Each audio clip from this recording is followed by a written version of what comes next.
presented by Michael D. Williams, the creative director of Front Row. Please, can we clap for him? Thank you. Good afternoon, everybody.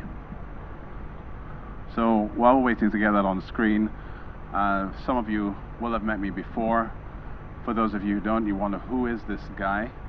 I've been a marketer for most of my life, and in the last three and a half years have been marketing film in Nigeria, and had a little bit of success with it for the last, well, for about 2.5 years. I was with Ebony Life Media as the head of marketing. So in that time we managed to release 4 films: Wedding Party 2, Royal Hibiscus Hotel, and Chief Daddy. And I'm happy to say 3 out of the 4 are the top 3 of all time in Nollywood. And somebody talked about timing earlier, one got flattened by Black Panther on Valentine's Day, but still did 60 million. Okay.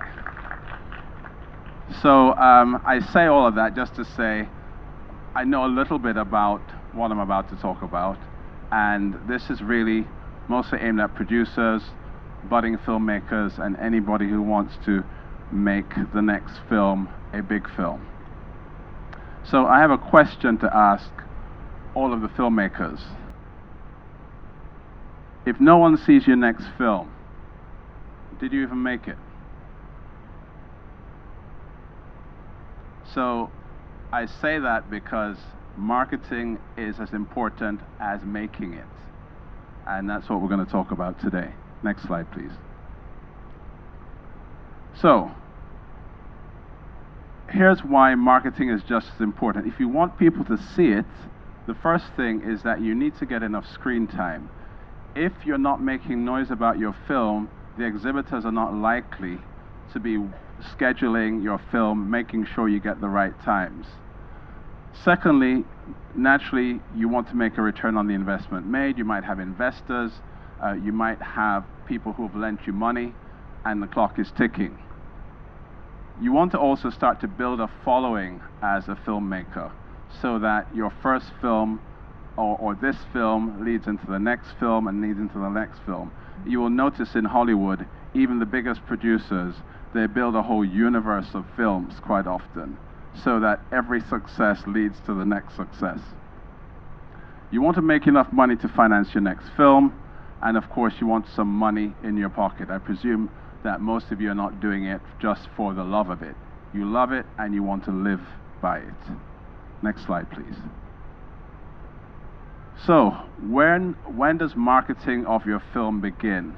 And in that session where you had all the distributors and some exhibitors, a lot of people were blaming the exhibitor for a lot of their problems. And so let me just say this now, that most of the problems that you have in terms of making money for your film is actually because you don't start early enough.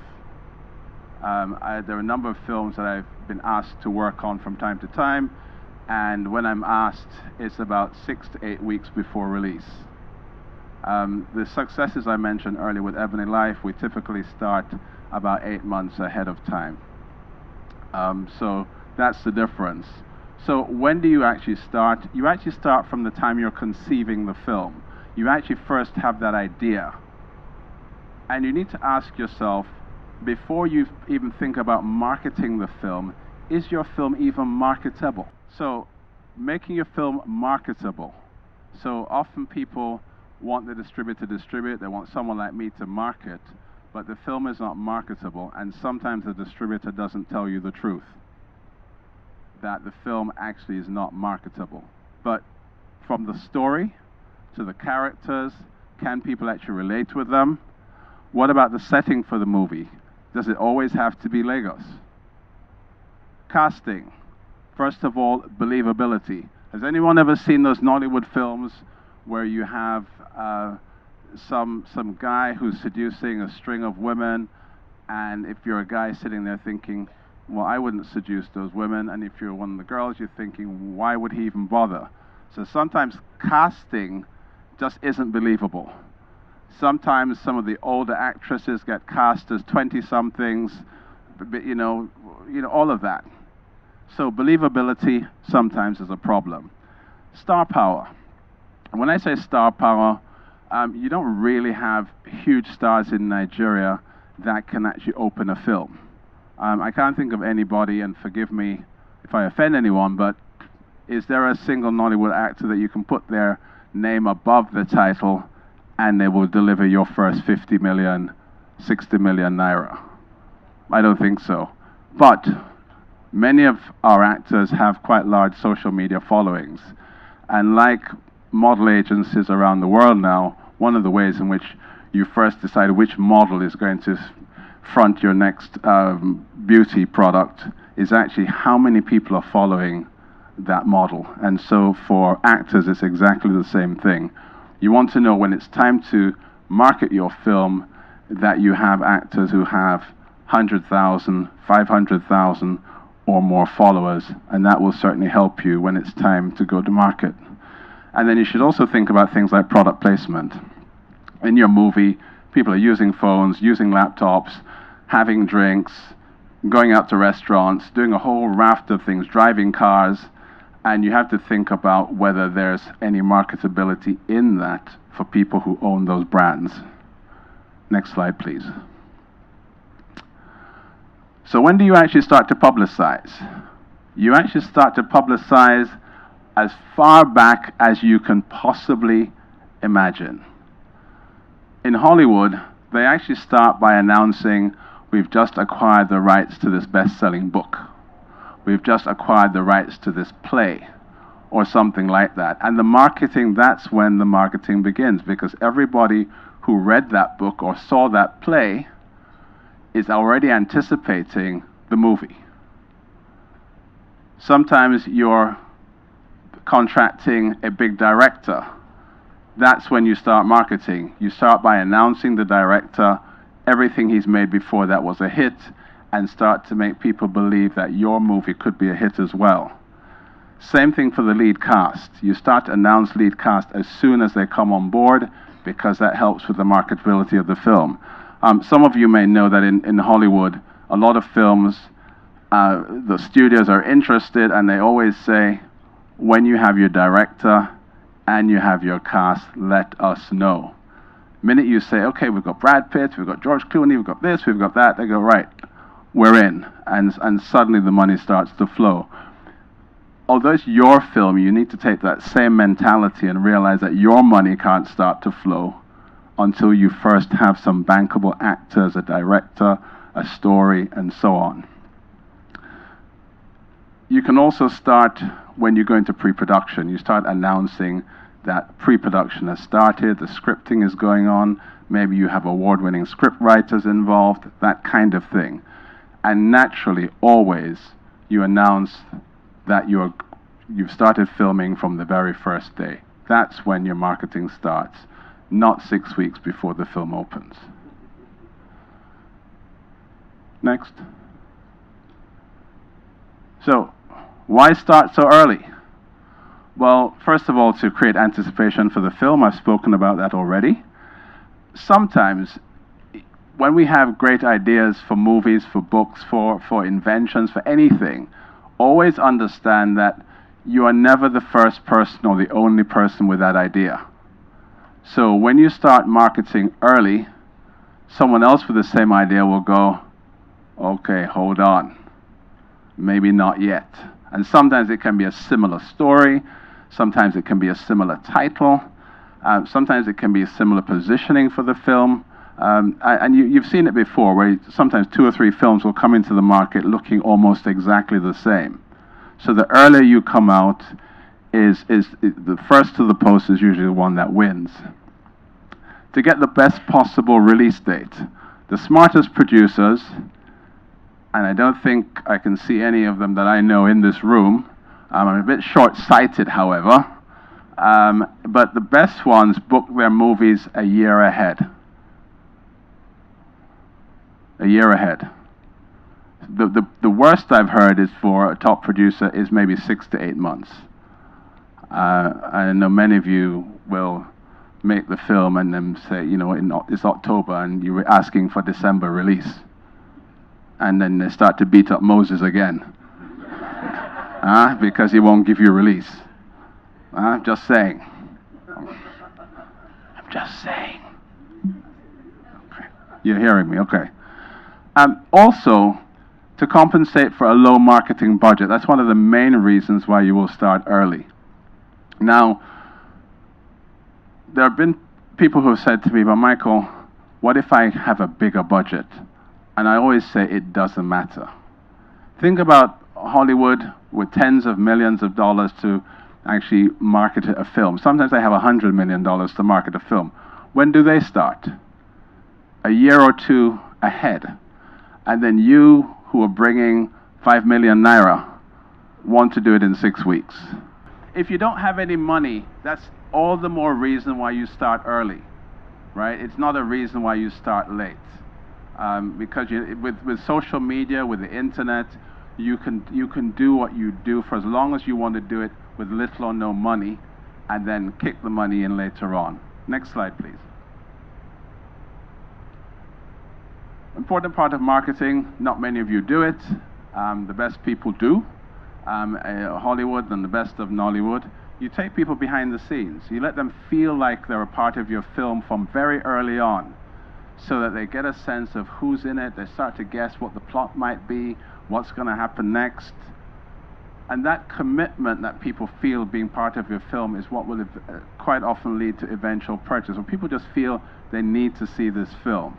And many of you will have read about Hollywood movies over the years, and you can't wait till it even comes to Nigeria, just because of that same exposure.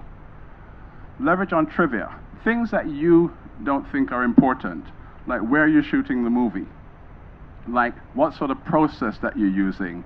The gentleman before who was talking about the technology involved in making some of these Norwegian films, talking about some of those things that you don't think are important, talking about the actors involved, some of the talented crew that's involved, all of those things. There are people out there who actually are interested in these things. They want that information. You don't give it to them. They never get that commitment to your movie that they could have had. And make sure that you film and photograph everything, showing behind the scenes. Later on in your marketing process, you can use some of those things that may not seem very useful at all, but later on they actually come in handy. Next slide, please. So, detail. Now, for producers, for filmmakers, quite often you will be very detailed in your process and how you make a film, but very often you ignore most of the details that matter. So let me just talk about what I consider to be really, really important. The first thing is the movie title.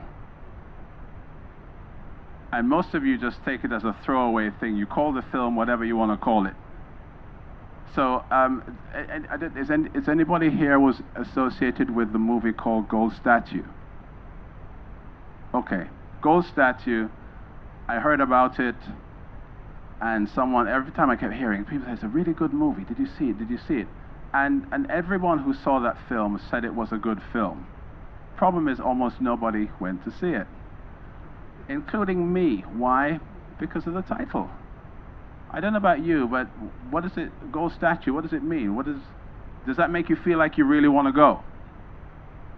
And so maybe with a different title, some of us could have gotten more interested. The logo. Again, many of you will get your cousin's friend to design your film logo, because for you it's not that important. But I can tell you it's actually critical, because once those billboards start to go up and no one can quite see exactly what the movie is, that's when you realize how important it is. The tagline. Now, if anybody wonders why that picture of the Alien poster is up there, for those of you who are old enough, and there are not many, who will remember when Alien came out. Here's a gentleman here with graying hair who remembers, just like me. And Alien was the movie that got me obsessed with writing taglines. So taglines is one of my obsessions. And Alien came out, and almost everybody who heard the in those days there weren't the wall-to-wall trailers, there was no internet with social media showing trailers. But everybody wanted to see that film. Why? Just the tagline. Anybody remember what it was? In space, no one can hear you scream. When I heard that, it changed my life. I thought my whole life was dedicated to writing a tagline just as good as that one. I haven't achieved it yet, but we came close. We came close. Who's your daddy? Huh? We came close. The point is, the tagline matters. The tagline really does matter. Cast photographs. Every movie that I get involved in, we make sure we use the best available photographer and then negotiate the fee. But I don't base it on how much I have. I base it on who is the best possible photographer, and then I go and beg, just so I get the best possible photographs for my film. Graphic design, invest in that. It's really important. Make sure the person you're using understands film poster design. The fact that he can actually design really good nightclub flyers, it's not the same thing. Trust me. When I came into this industry, I didn't know anything about poster design for film, and probably 1,000 Hollywood posters later, I think I'm starting to understand something. Right? You have to really work with someone who understands. Your poster concept, all important. Next slide. So make the best possible trailers. Most of you producers will be more familiar with this territory, but quite often the trailer is just a mishmash of different things, chop, chop, chop, and you throw it out. But the best trailers tell a story. So treat your trailer like a film. You should script it. You should plan it. In some cases in Hollywood, they actually have have you ever noticed you'll see a trailer and then you never see some of the scenes from that trailer in the film? That's because they did it so far in advance. They worked on this, so in the end, when they edited the film, some of the scenes that they shot didn't even make the film, but they made the trailer. Right? So quite often trailers are made usually at the same time that they're shooting the film, the trailer is being made. That's how far in advance. Most of you will do it 3 weeks before, 4 weeks before you open. Chop, chop, chop. Doesn't work like that.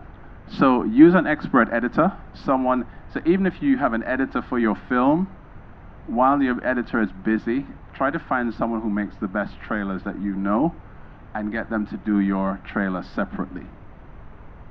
Add exciting captions, add special effects. It doesn't have to be word for word, scene for scene what's in the film. Add stuff in to make it more exciting. Use a great voiceover, great music. Doesn't have to be music from the film. Again, just needs to make it exciting. And then once you've made the trailer, before you release it, and I've seen many trailers where I hear people say, the trailer's ready, the trailer's ready. Where is it? Can we see it? Oh, it's on the internet. It's already out. Before you do that, test it. Test it with people you know, people who are not involved with the film. Are they excited? Do they react? Do you need to go back and recut it? Treat it with care. It's your best asset for marketing your film. Next slide, please. Make the best possible poster. It's not Moses, I can tell you. Somebody else. All right. So, make the best possible poster. Understand the genre of film that you are making and do a poster that matters. I can tell you, if it's a romantic comedy, there are about 5 tried and tested designs. Just 5. Do you know what they are? Create different concepts.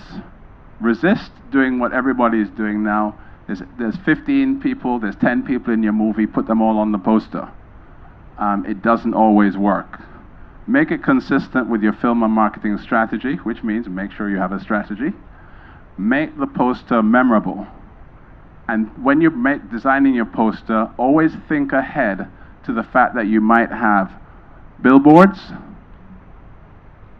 that you might have posters, that you might have things on social media, and all of them have to work for those different formats. It's not one size fits all.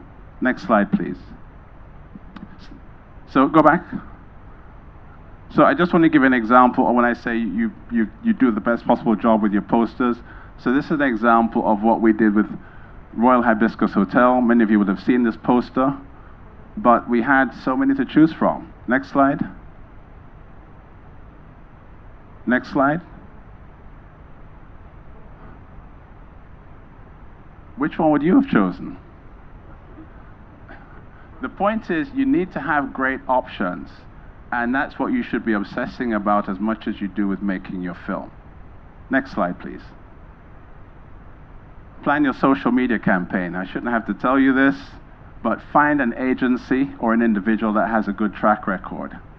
Create a schedule of frequent posts, including those by your cast. Build a library of content long before it's needed. Find different ways to engage the audience. Behind the scenes, characters, memes, teasers, posters, giveaways, all of that. And then having said all that, don't overdo it. You don't want to be the person from hell taunting everybody 10 times a day with your film.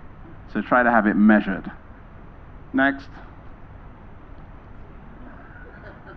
Produce great in-cinema materials. So an extension of your poster, you still have to figure out how your standee, if you have a standee, makes a big impression in the lobby at the IMAX or at Silverbird or Genesis. Make sure that when people walk in, people go like, wow.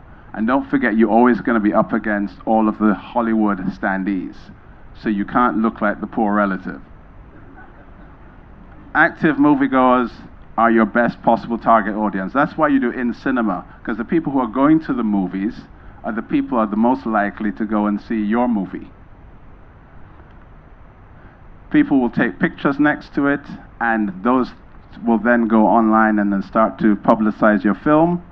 It creates top-of-mind awareness. I'm here seeing this film, and I'm looking at your standee thinking, okay, I must see that film next week.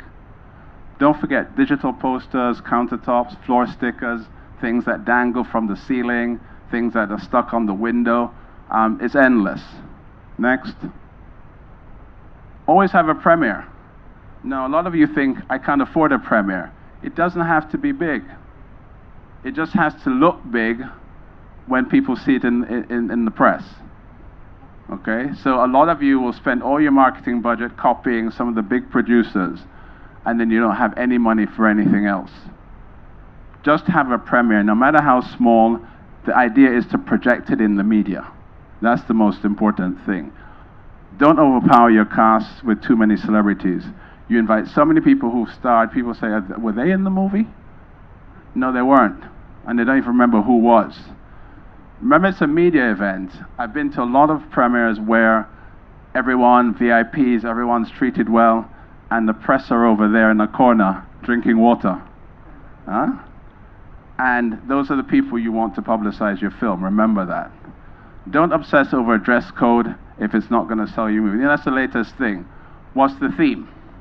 We must be wearing this, that, the other. Maybe, maybe not. If it's not in your movie, don't bother.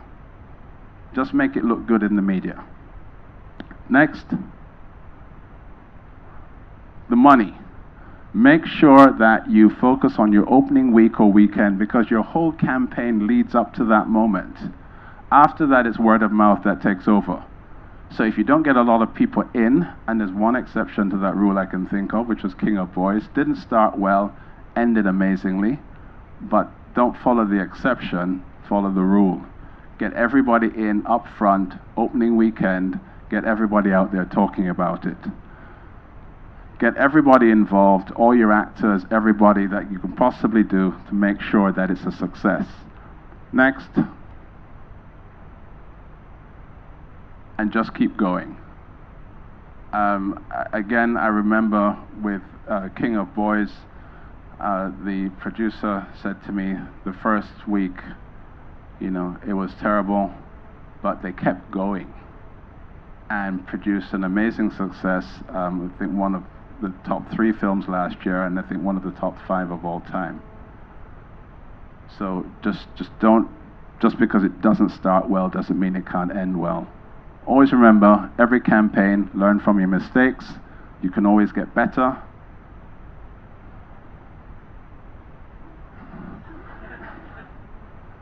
Okay, well, yeah, point 3. They evaluate feedback.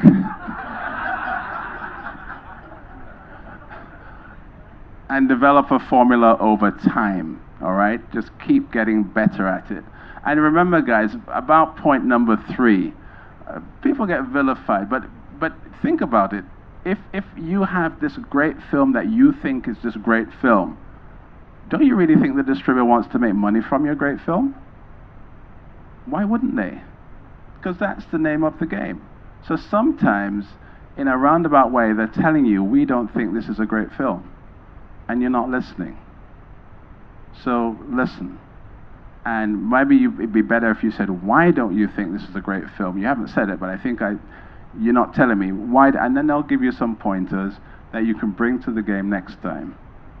Okay? I hope you've learned something from this. Thank you very much.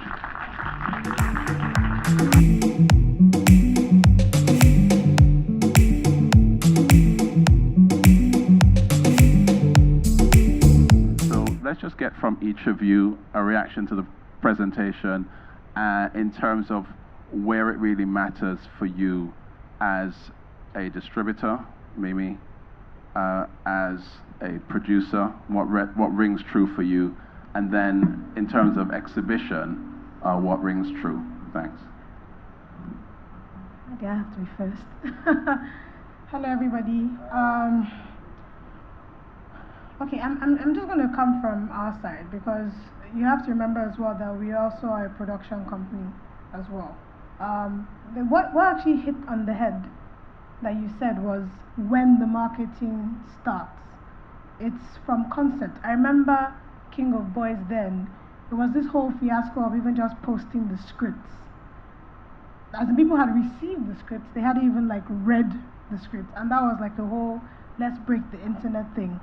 I always say, maybe I should trademark this because I use it a lot. I always say your marketing assets should make me slide. You should make me stop, look, investigate, discuss, educate, and then when I'm feeling crazy with it, I'll say, let's make it slides. But then that's not correct English. So I should be able to share whatever it is that I have. I was so happy you put up the Chief Daddy standee. Because the problem is, so I'm very passionate about this, so when I when I get in there, if I don't have your poster months before, I don't understand how I'm going to help you achieve box office success. Now, you were able to see that standee because I think that poster was ready at least 6 months or so before, which gave me enough time to reach out to our international partners to print a standee that can make you stand beside the Hollywood greats and still have a very fair shot of hitting your box office. There's so many things that entail when it comes to your marketing, and I feel like sometimes we just forget about the end game and don't think about the process. So there's this whole thing you need to sort out first, PR, and I never understand this thing. I'm so sorry, I'm so passionate about this thing. I quite never understand when you finish the product but you didn't think about who is going to watch the product. So there's this whole rush to say I finished my film and to be like, oh, I'm a producer, I did it, yeah, I have a film. Oh, what's it called? It was in cinema, didn't you see it? How you should always think of your marketing budget when you're sorting out your production budget. You should treat your film like a business plan. It should be, if I see that this film is going to make me 100 million, I should either factor in a 10% multiplier of 10 million to market this film, or if you even want to go crazy with it, have half of your production budget as your marketing budget. That's what Hollywood does. So the thing is, when we keep comparing ourselves to, or rather comparing Hollywood to ourselves, we can't keep doing it if we're not even following their models. Black Panther, I was hearing, okay, there's a date, it's not available for 1 year. Black Panther hasn't been shot now, but it has a date in 2 years' time. You don't get the schedules that we receive. I already have that on my calendar as a distributor for 2 years' time. If we're not trying to treat this industry like a studio and think ahead like that, it's not about a cabal or anything. It's just that this is where I see myself going and I want to pick my date. Most distributors, even in other territories as well, they would book a film based on a synopsis. Just a synopsis. Some use a script, if anything. Sorry, I can probably start giving a lecture on my own if I keep if I keep talking. So let me just pass the mic down. Thank you, Mimi.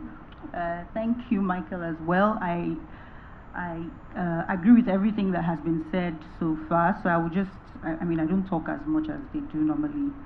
But what I would just say is the things that did ring true for me. You need to start early. Development stage of your story. You need to find those things about the story that is the selling point. What is the concept needs to be something they call high concept. So if your story is not even high concept, it shouldn't be in the cinemas. So from that point, you need to start finding.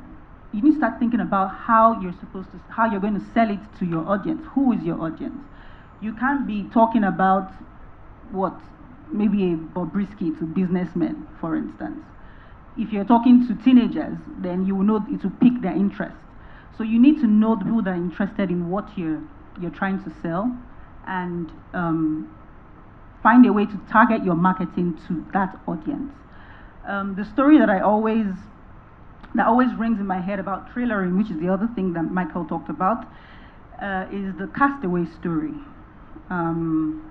Castaway was made for 90 million, I believe, in 2000, and the first trailer that they put out was just of Tom Hanks when the plane crashed and then when he was lost in the water and whatnot. And people saw it and were like, who wants to watch another Robinson Crusoe film, you know? And so these guys, the producers, the director, everyone, they got feedback on that trailer. And they were like, wow, you know, people aren't going to come out and see this film. And then what they did was that they put everything down to the ending. So basically in the trailer of Castaway, you would see the entire storyline from beginning to end. And the film went on to make 470 or so in box office way back in 2000. So there's really no formula to these things. But what is important is for you to always get feedback. Always when you put your trailer out, and you don't need to just put one trailer, as I've said. 50, well, don't overflog it, but you know, put as many as you believe you can, you know, targeting the audience that you're trying to target. And yeah, marketing is very important. It shouldn't be neglected, it shouldn't be put to the side. And I think that with Nollywood, we've seen a lot of good trailers recently, we've seen a lot of good posters. Marketing is picking up better now, so yeah. Thank you. I guess I represent the audience, and most people would be interested in much of our customers. What do they want to see? And I'd like to say Michael's actually done a very good job. I'm very impressed at his presentation, and I'm glad it's followed on from the theme of the earlier discussion we had today, which is if you're producing a movie, there's a chain that you follow through, but there's also a process that you have to follow. In the last 10 years, because I've been in the business about 10 years now, and 10 years ago we wouldn't have been having this discussion.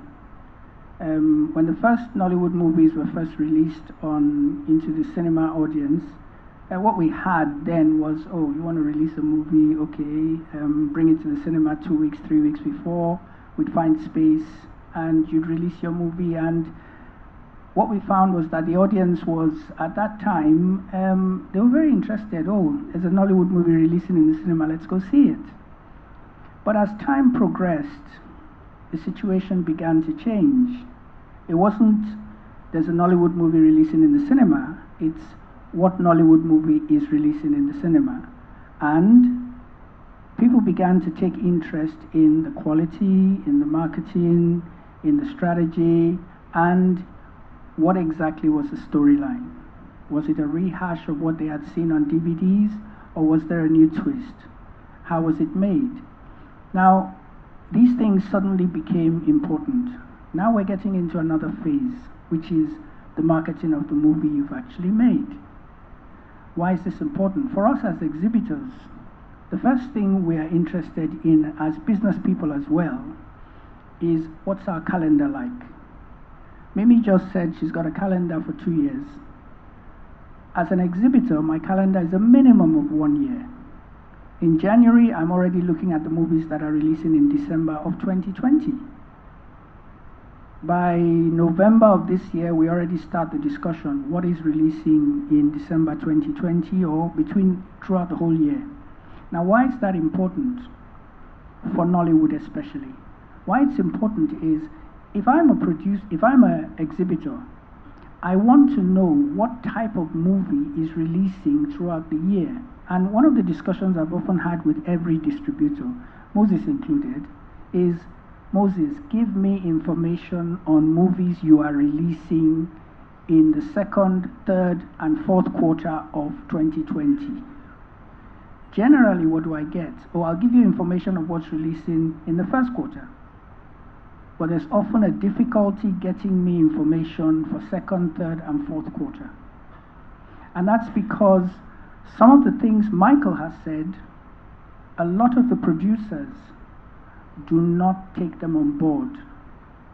They do not start their planning 12 months before the release date of their movies.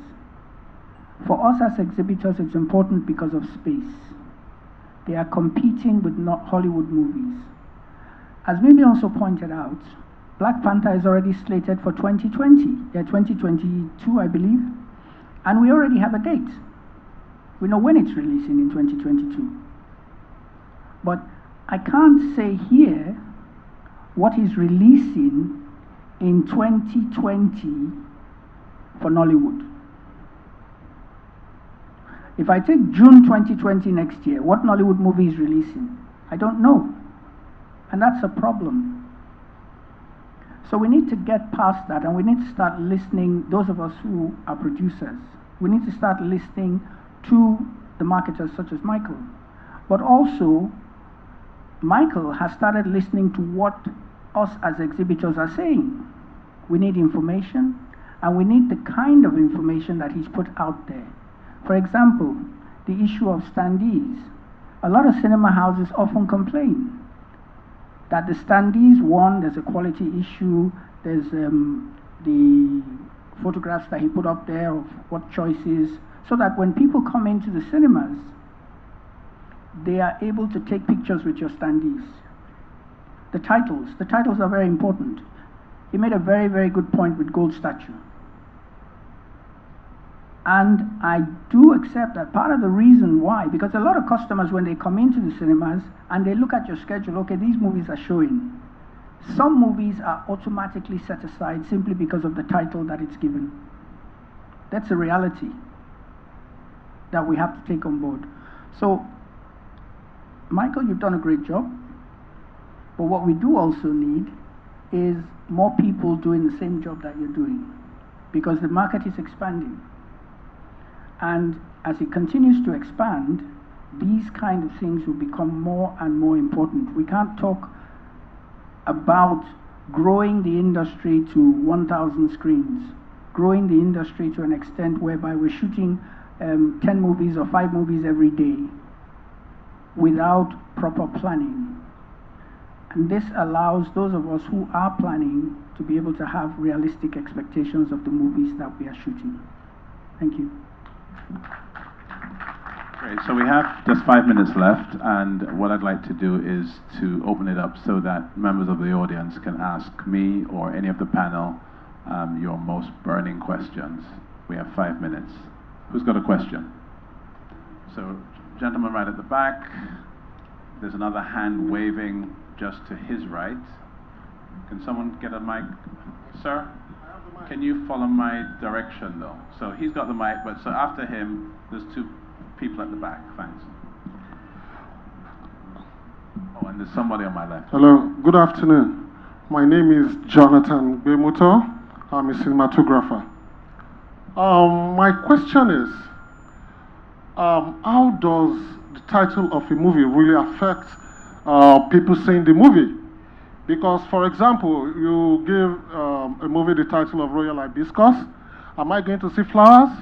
Am I into planting?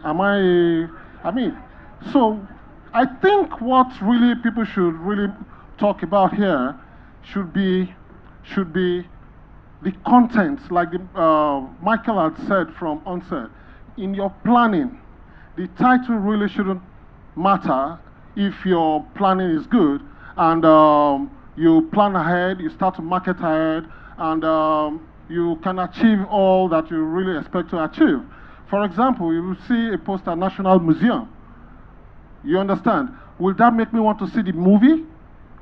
But I want to believe if the trailers are good and the marketing is done properly ahead, people can start to have an idea of what the movie is about and decide if they want to see it or not. Thank you. All right, so first at the back, while you're going up, let me just answer that. So bear in mind that everything that I've said, there isn't any one answer, solution for your marketing problems. So the title is not the only thing, but why handicap your film with a bad title? So if I was working with the producers of Gold Statue, I could have done a very simple thing. Now, let me just ask you guys, would you see a movie called Gold Statue or one that says The Mystery of the Gold Statue? So, you know, just give yourself you have to remember, you talk about National Museum, but National Museum is starring Ben Stiller and a whole host of Hollywood stars to help you. I don't know who's helping you, but the title needs to work as well. It's not the be-all and end-all, however. The person at the back. Right, thank you. Wonderful presentation. Right, my question is this. You know, I should stand up. You're trying to see me. Right. Right. My question is this. You know, at times you give your work a title and then along the line you decide to change it because you've done some sampling and it's not working and you've done a lot of publicity work. And then you now start saying it's a working title, and before you finish, then maybe you get the title and then you start working. So what I'm saying now is that, what if you've given a title and now you're going to change it maybe just before the release of the film? You know? So what do? I know it's one of the components that you need to use to market your film, but there have been situations where you change the title. Right. So in that case, I would say, well, that's going to be really tough, especially if you started marketing under a different title. So I wouldn't change it. But go ahead. So we actually had a recent, well, not a Nollywood film, but a Hollywood film. So it was called Flarsky, but I think some of you would you would know it as Long Shot. That was Charlize Theron and Seth Rogen. So they tested it and Flarsky wasn't working, but they've already started marketing, and then they changed it. I call it rebranding. That's the way I look at it. There are many products that we've used in this country where it's not working, like this cover is not working, and then you change it. I still think it's possible. It's just about your budget. And there was even something I wanted to mention earlier, just even about the title, Gold Statue. I'm not even talking about Gold Statue in itself, but it's also context as well. Because you need to also understand your target market.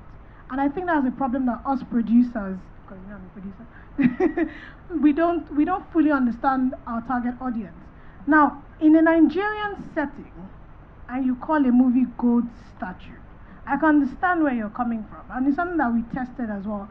And to be honest, it's very important, that title, because we have focus groups on titles alone in my office. It's a dedicated time resource that we do to make sure a title even makes sense. If we send you any film report, we give you criticism and feedback on the title of your film. So it's very important. So let's not just say things like, oh, this title does it. It does. Especially in a market where Nollywood and Hollywood will always be looked at first before you go to Nollywood.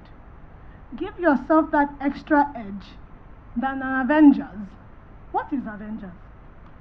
No, like let's all think about what is it. But you know, it's this whole gang. And Royal Hibiscus Hotel. No, but it's true. Royal Hibiscus Hotel, to you it might not make sense, but to somebody who wants to escape in the cinema, for me is I want to be at Royal Hibiscus Hotel. It may be Southern Sun. I have no idea. It may be Echo Hotel. But the fact that you called something different, unless when we're even doing it then was RHH. So all these things are factored in your marketing. Even that Royal Hibiscus Hotel, sorry, Michael, I know I'm probably doing your job for you, but sorry.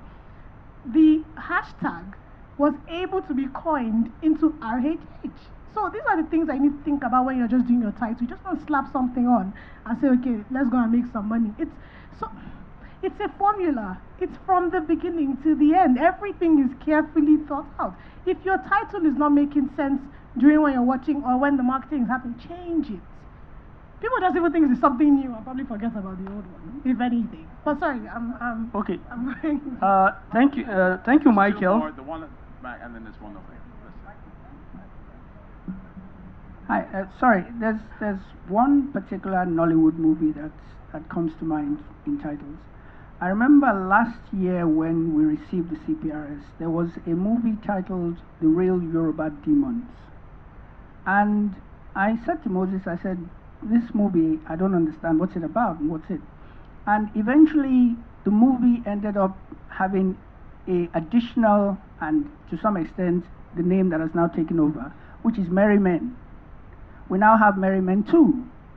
So titles are important. And why was I insisting on the title with regards to Real Yoruba Demons was because years ago, there was a particular movie that released in Hollywood, which was Race to Witch Mountain. And the fact that there was a word witch on it, a lot of parents would not allow their children to watch that movie. It was a children's movie. But by the mere fact that you had that word on it, parents did not allow it. So I said, look, this movie that you're calling Yoruba Demons, you need to be careful how we're approaching this movie.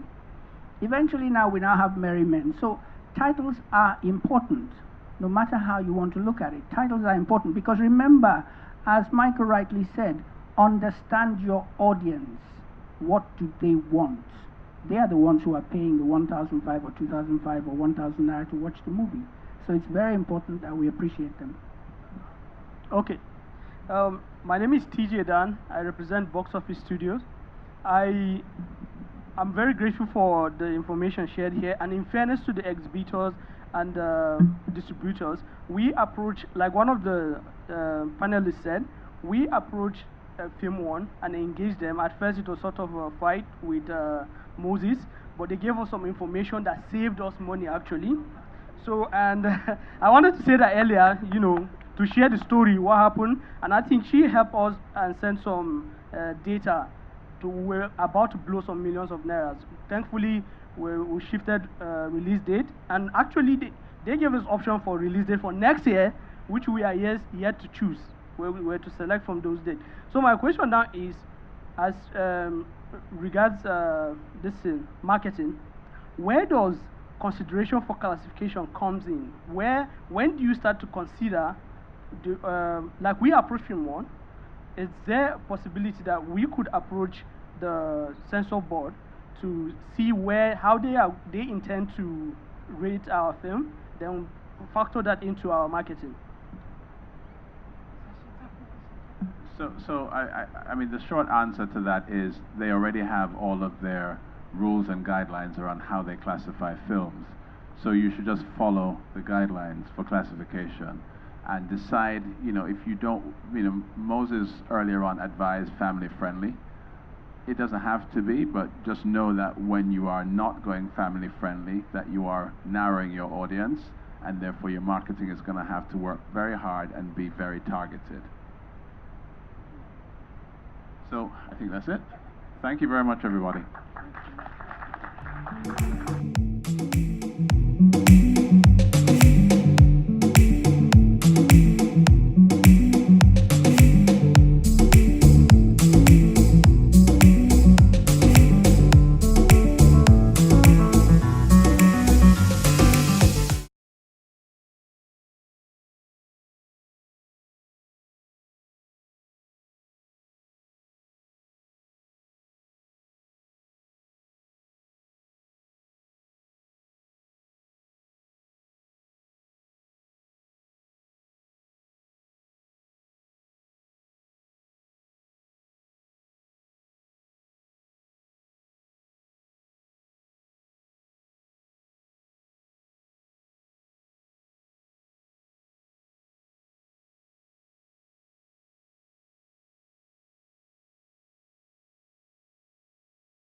Okay, 30 minutes. Okay. Hello, welcome back. So we'll go straight to the next session, and that will be on film financing, international versus local financing, in conversation with some groups of people. Moderating will be Okayemi Ajayi of Genesis Deluxe Cinema. And members of the panel include Keno Kosa Filmhouse Cinemas and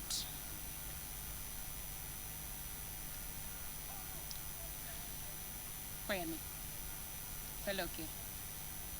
Please, the hand of applause for them, please. Yeah, but decide that is.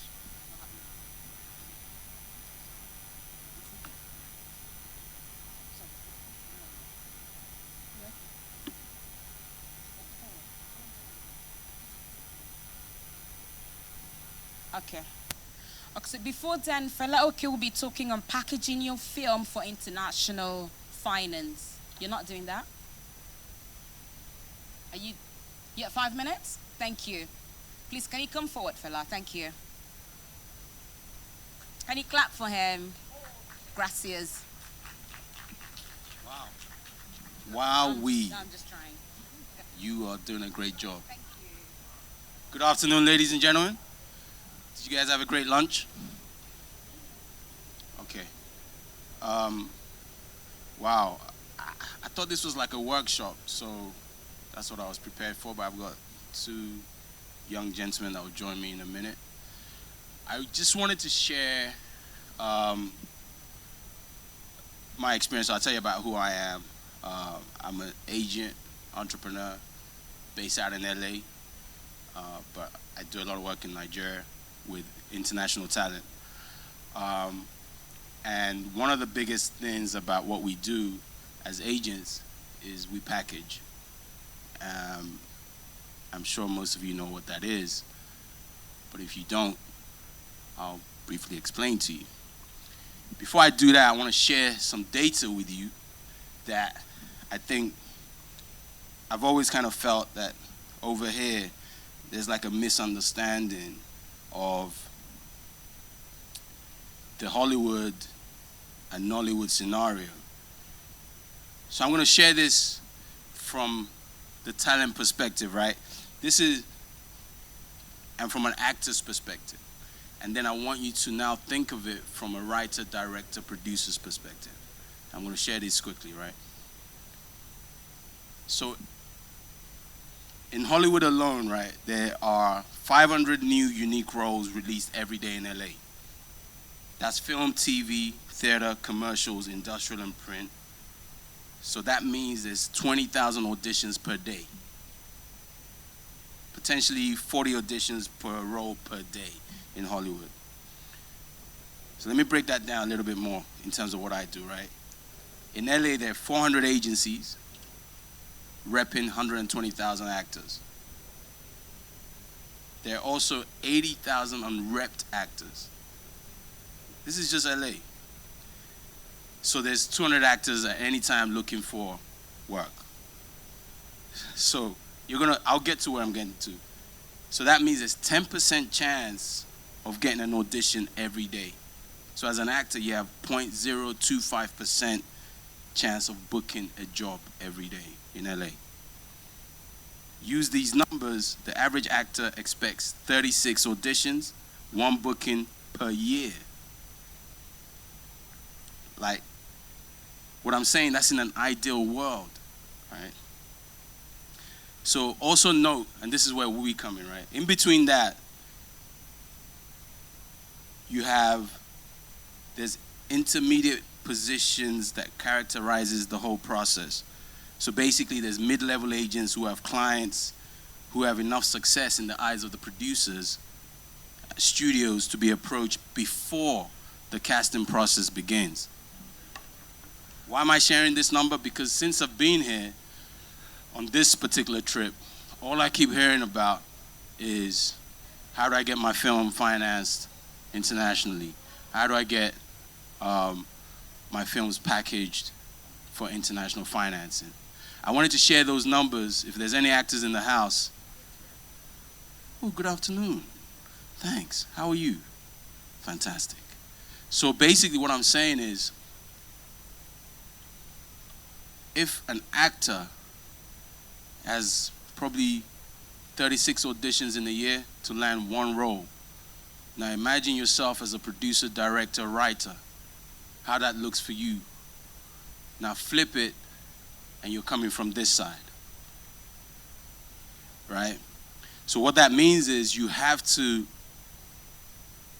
I'm not sure, I'm sure here you guys use agents. I don't know. I haven't really met many filmmakers who have agents. I haven't met many producers who have agents. I haven't met too many directors who have agents. But I've met plenty of actors who want agents or have agents. So in terms of this particular context of packaging films, the agent is very important.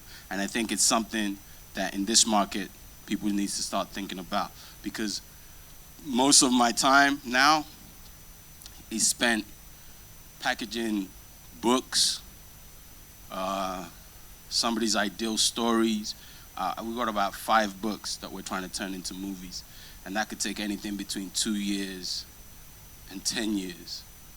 Wolf of Wall Street took 7 years to get made, I think. So I think this session is a weird and quirky one, because there's no set systematic way of packaging to get your film made.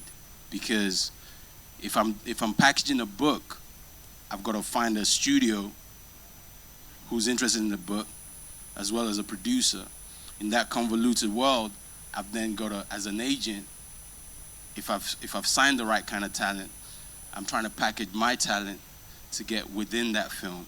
And at the same time, you're trying to get a director attached to that project. That director has his own interested parties. And the point I'm making is, when you're trying to package content in Hollywood, it's not as straightforward as people think it is. You know what I mean? And I think it's the same here, but I guess somebody will correct me if I'm wrong. I haven't really done much in terms of trying to package content here. I hope to. But it's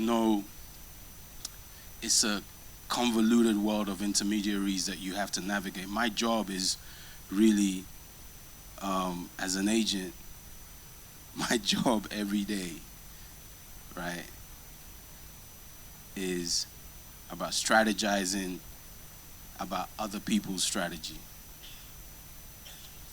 That's what I spend most of my time doing. I've got to try and strategize how Mr. Producer is strategizing, how the director is going to strategize to decide who he wants to put in a film. And then the investors, they have their own interest. So in wrapping up, and before my colleagues join me on stage, I just want you guys to go away and think about that. It's not a straightforward thing in terms of packaging film for financing. It's a very, very convoluted, systematic world, and you have to basically take your time in doing. There's no. I get calls and say, "Oh, I have a script. I want to shoot a film. When do you want to shoot?" October. Today's the 3rd of September. Do you know what I mean? Where are you going to raise the money from? Think about that. Thank you. Thank you. Thank you. Can we please clap for him? And please, can Kene and Kuyemi come forward, please, for this session? Thank you. So this is yours. Okay, so I'm just, please, I'm going to join you, please. Yeah? Okay, good afternoon, everyone. My job is very easy. I'm just going to ask questions. And then hopefully we make this as interactive as possible. So Fela, thanks for the introduction. But I think that a lot of people here would like to just have some sort of maybe a framework or something. What do they need to know to get international financing? You know, yes, you talked about, you know, starting early, indirectly, and all of that. Are there things that people need to look out for international financing? And what can you do? What sort of advice can you give as an agent that raises financing? Like I said, I mean, that's a real tough question because there's no specific thing. The only pointers, 3, 4, 5 points. Right. The key thing in trying to raise international finance, whether you're co-producing, whether you're looking at off-take deals, is the first thing is to be prepared. A lot of people here, it's not just here, it's anywhere. Filmmakers, they're creatives, they don't read, the details are not that important. So it's not, I'm not gonna sit here and say this is specific to Nigeria. You know, the key thing is you can't want to raise X amount and give yourself 4 weeks. That's never gonna happen. You know, you must have a decent development phase in the project you're trying to get financing from or for. And I think the other thing I'll say is, because there's so many different ways to raise finance for film, you know, whether it's through investors, private equity, debt financing, but I think you need to school yourself and really to understand, you know, that ecosystem of film finance. As an agent, when we're packaging content, it depends who I'm representing. If I'm representing a director, then it's from that perspective. If I'm representing an actor, it's from that perspective. The studio is from that perspective. So it really varies. Okay, so my next question will then be that what, I mean, and this is for both you, Fela and Kene, what is the best sort of, what would you advise? I mean, sort of financing for films. I mean, around here, you know, I think the Bank of Industry has done quite a lot of film financing, not many successful. And then just generally, is debt a good way, or you know, is it advisable to use debt for financing films? So both from internationally, locally. I don't know who wants to go first. No, so let me go. So I think just kind of piggybacking on what Fela said and what Fela's been talking about in terms of international financing, I think I would probably start from a slightly different place, which is, whilst I understand that international financing may be attractive to a segment of our market today, is international financing actually what we need as an industry today. I would expect more local financing to address local challenges, just because of the way they are designed. That would be the first thing that I would ask. And also, I know you planned to make this as interactive as possible. Everyone's just come back from lunch, so everyone's a bit laid back. But I think it would be good to also just understand the dynamics of local financing versus international financing, because I don't know that where the industry is today, the vast majority of us are still raising money the traditional way. Friends and family. Which is okay. Friends and family, private savings, we're collateralizing anything and everything that we can to be able to just bet everything on that one picture.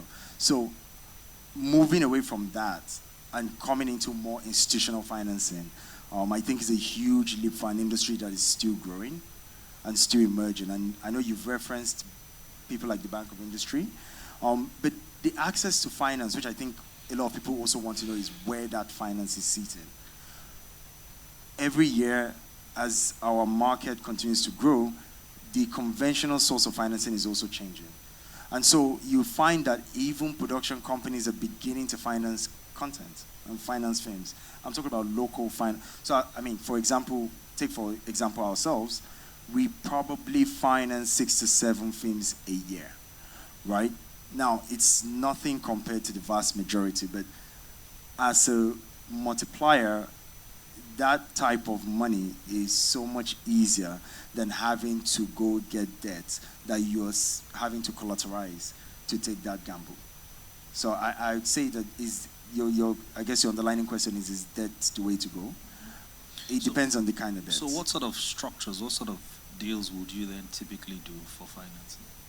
For film? Yeah, for film. I'd always encourage equity where you can find it, just because that's where the industry is, right? So I'd always encourage that you look for as much equity as possible.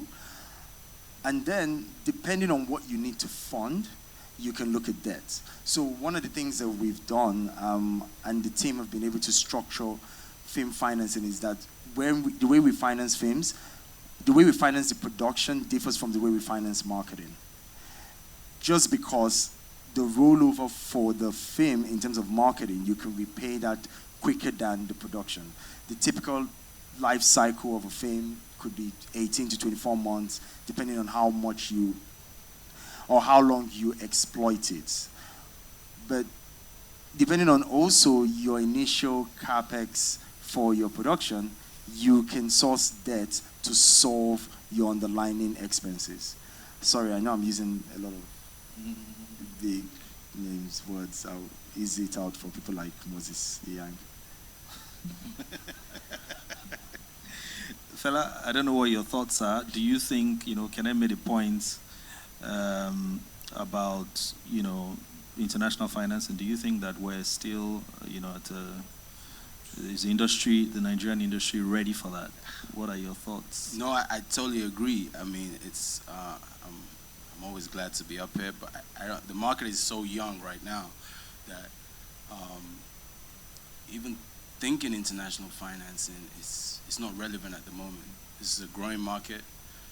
As Kenneth said, you're still pretty much crowdfunding to get your films made, and that's going through friends, family, anybody. If you can get equity, then get equity. I'm not sure. Maybe I may be wrong. We're still 18 months away, maybe even longer than that. In looking at the Hollywood model, I think there's a mistake that everybody's making. This is just my opinion. In kind of looking at that and thinking that's the way to go to raise finance. This market is very different, and it needs to be approached very differently. What I do for a director in LA is very different to what I'll try and do in this market. As Kenneth said, they're financing films as producers, as an entity. So, yeah, I'm not so sure if we are. Some films maybe might be. It might qualify. It just depends on what that content is. It depends on what that. I know we hear a lot of in Hollywood. There's a lot of African stories being told, but they're being told by big studios. They're not local creative people here trying to raise finance for their films. So to answer your question, no, I don't think we're ready for the international. Okay, so just the last question before I throw it open to the audience. Do you think that with the growing influence of SVOD and VOD and alternative platforms where you can monetize your content, do you think, say for example, in another 2 years, also with the expansion of cinemas, we might get to that point? Is this something that we should just even totally forget about? Or do you think in another 2-3 years we might be able to discuss international financing? Well, forget just for our films. Yeah. Forget international financing for our films. Yes. No, of course not. No. So I guess what I was trying to say is where you can find it. The reality of where this industry is now is that, in my opinion, it can't access the type of international financing. And what are we really talking about? The average cost of these films, maybe $100,000, $200,000. So it's not even attractive to a lot of the fund managers who are willing to fund scale, in my opinion, right? So I don't think that you should ignore it because, on Nollywood and our local industry continues to grow and has a huge international appeal. I should say that we've accessed some international financing. It's very limited, but not from a place of necessity, because I strongly believe that there is local financing available. It may not necessarily be available to everybody in the manner that they would like it to be. We need a lot more fund providers for this industry, but there is local money available. And I'm not just talking about the conventional BOIs and commercial banks, but there are little pockets of funds that are available. A lot of individuals are looking to fund the industry as well. And so there's a lot of money available if you can articulate it. So just one last question, sorry, before we go to the audience again. Is there an opportunity, or maybe this is just a general thought, not really a question. Is there an opportunity for, like a sort of a PE fund, not a PE fund in the real sense of it, but a fund that a pool of funds that can sort of finance, say, 7-8 films and sort of, manage the risk so that you're not investing in one film? Is there an opportunity for that sort of structure for financing? Yeah, definitely. You're talking about the old Hollywood slate financing kind of strategy. I hear people here trying to do it. I know people are trying to set up film funds. And that's a possible way for the market to go. I definitely think so. Okay. You want to say something? Yes. So, so we've actually just launched a fund. Okay. I didn't plan to say this. His email address is. No. So we agree with you, right? So we've spent maybe the last 2 years trying to aggregate a film fund, where we build out for a slate of movies. If you've launched, how come nobody knows? No, that's why I said no. Wait. What I said is we spent the last 2 years trying to aggregate a fund for it. We have struggled because we just felt, you have to have the right partners that are patient enough for this industry. But increasingly, we found that it was very difficult for us to aggregate the types of partnerships that we wanted. And so we decided to constitute a fund ourselves, right? So we launched the fund we're launching the fund Q4 of this year. And we're looking to build out, I think, about 10 to 12 films in that slate. Nothing too big. You want to share the size of the fund? So, or is it still confidential? Yes, but we will share it once we launch it to the public, yes. Okay, questions?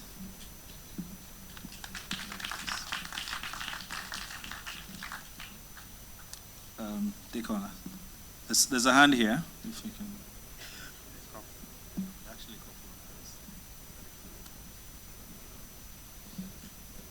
Good afternoon. Thank you.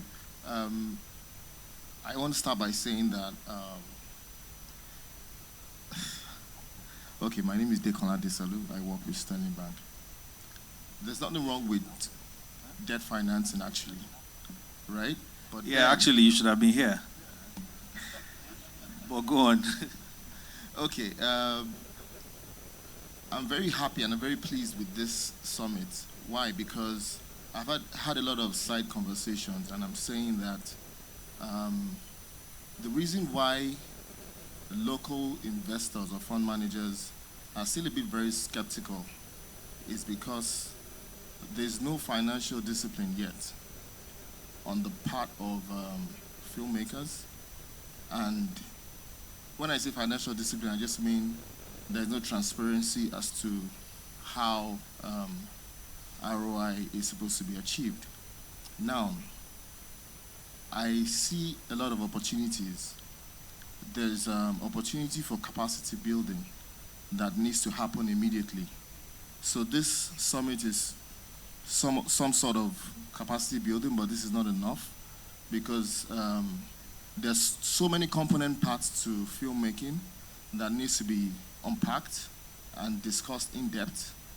We need to have multiple sessions to build capacity, because the number one thing that an investor is looking for is trust. To be able to trust the system. The few of us that have ventured into wanting to partner is we're still trying to even learn and understand the industry, because it's also important for you to also understand the industry and know where and when to play. So there's a whole value chain within this filmmaking process, and for me to want to invest in content, I need to be sure that I'm working with the right partners. So I said to Ijeoma earlier on that we need to sit down with you guys and other key players and see how we can build some sort of filmmaking institute, if I can call it that, and see how we can then start to certify filmmakers. Because if I'm able to certify filmmakers to a large extent, then I would put money behind them. And filmmaking financing is a multi-year thing. If you're thinking about it as an investor to go in the short term, you can't do it. Doesn't make any sense. So a number of us are beginning to understand that, and we're seeing how we can work with everybody. So that's what I just wanted to add. Kenny, you want to comment? Thank you, sir, for your comments. Sterling Bank, right? Okay, so, I mean, every so often we hear, and I guess as an industry, we try to engage with commercial banks, and that typically seems to be where they struggle with. But I guess most of the industry will probably be asking the same banks, where was your financial discipline when X% of your balance sheet is with AMCON? When the mindset, I believe, in engaging with the industry is very important to understand how the industry works, to determine the financial disciplines that you want. But if you take the same approach as a commercial bank and the same risk assessments, and your credit is going to tell you not to fund this industry. The way it's designed today, I don't think there's one bank that I have engaged with that is going to disagree with that. So I would encourage the commercial banks to think about designing products that actually amplify and suit the industry that you're looking to fund. Because when you look at some of the spreadsheets that Moses shared earlier on, you're growing double digits. It's an industry that's growing double digits largely without institutional financing, right? Or at least very little institutional financing. So it's always... Well, that's on the content side. Yeah, I'm talking about on the content side. Yeah, this conversation is on film. There's funding on... A lot of the growth is also, based on cinemas. On exhibition, on the infrastructure side. Of course. But I think, like a few people said earlier on, if the film isn't good, it doesn't matter how many screens you have. People are not going to go watch it.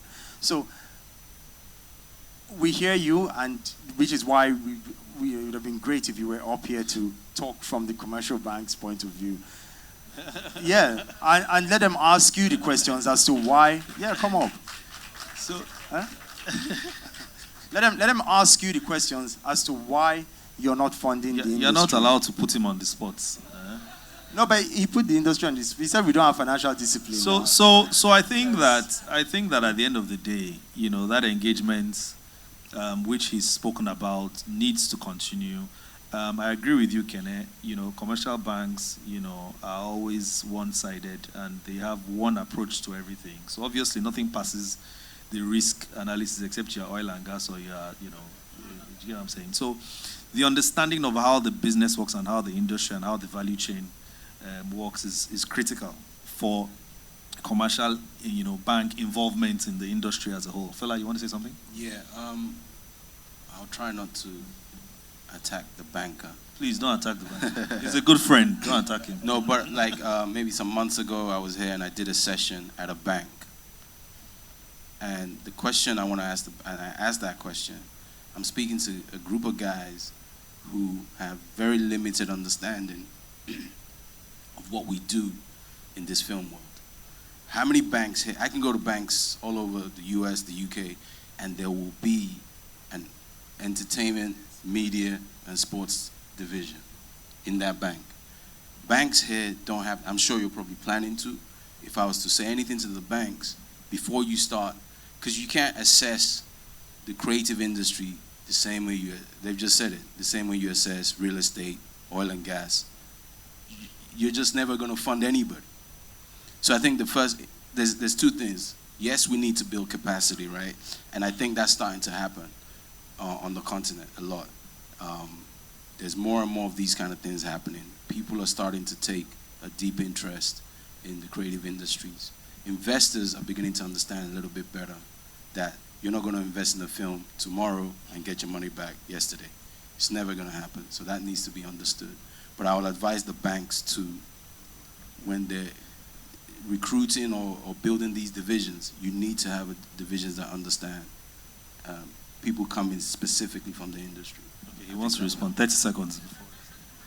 So it's not, I agree with you, and when I was talking, that's why I said that.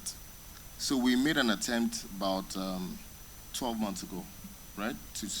But then we took a step back, and we said it's important. Why is it that when we started to finance agriculture, we had experts come and work with us?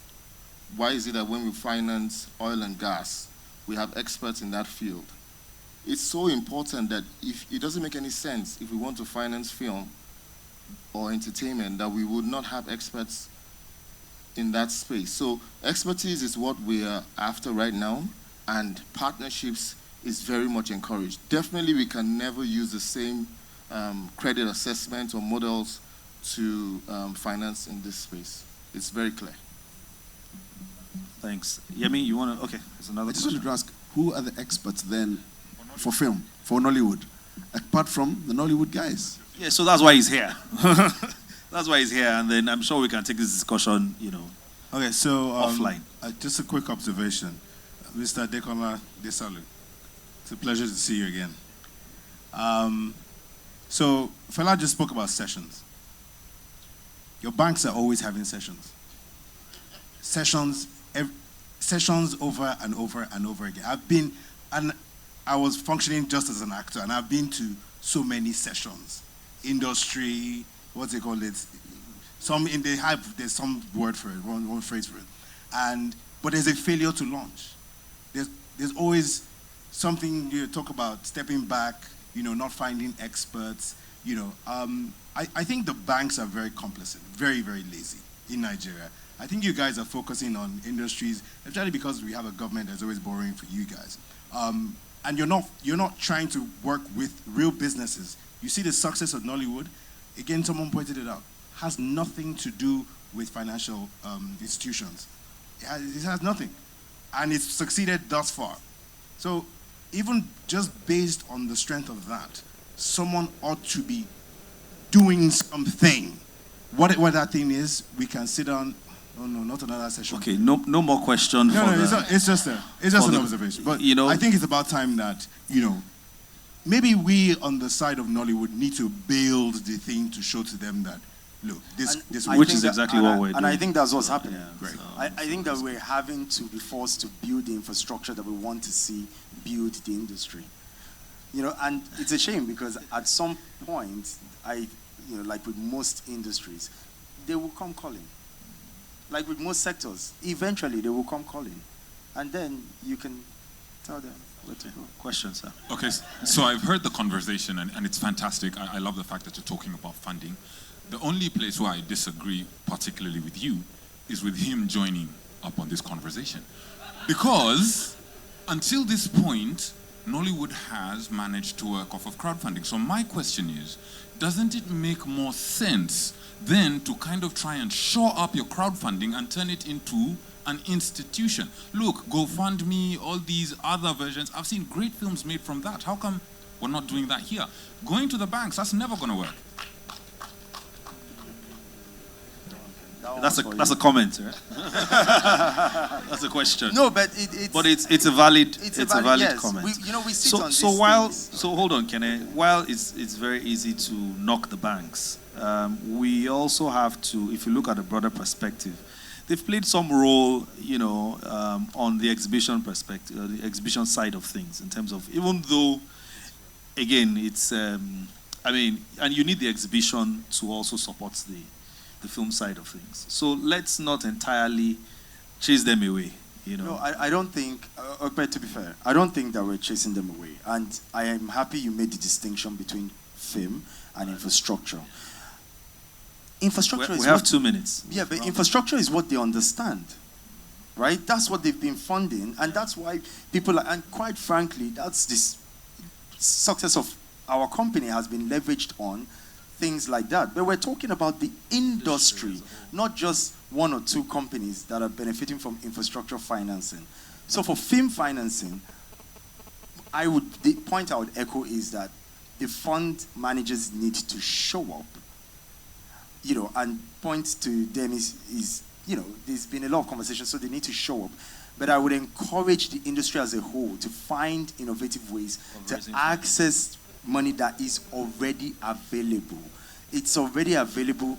It's not as institutional and it's not as structured, but very similar to the point that he was making is that there are ways in which you can access that. Even if it's not equity, there are some very available, small loans that you can use to finance your films.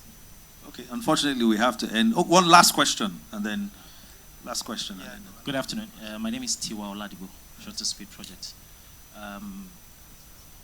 Fairly new in the film industry, primarily a legal practitioner. So in recent times, I've had the hindsight of looking at so many documents from the bankers, and I've attended also funding-related sessions. And like everyone has said, the simple issue is the film industry is a hedging industry, whether we like it or not. And I think it's very important that you understand that if I put in 1 naira, I can make 50 naira. But at the same time, I can put in 1 naira and not make anything. Now, there's a value chain. If we want to increase the valuation of the Nollywood industry, we have to aid some certain capacities. So in Nigeria, do we have what we can proudly say in terms of set location? For example, we want to shoot a movie that is Hollywood worthy. Do we? Now, for me to say then that I want to get foreign funds to come and do something in Nigeria, I should be able to do that thing in Nigeria. So I challenge the banks, look into creating those kind of areas, creating that enabling environment. We produce. If you have an idea, the stress a lot of filmmakers go through, looking for locations, it is unbelievable. But here, so what you're saying is you should invest in infrastructure again. Basically, but not just at the end product of infrastructure, helping the whole industry grow holistically. Thank you. Okay, thanks very much. Last words from Fela, and then we wrap up the session. Last word, wow. Okay.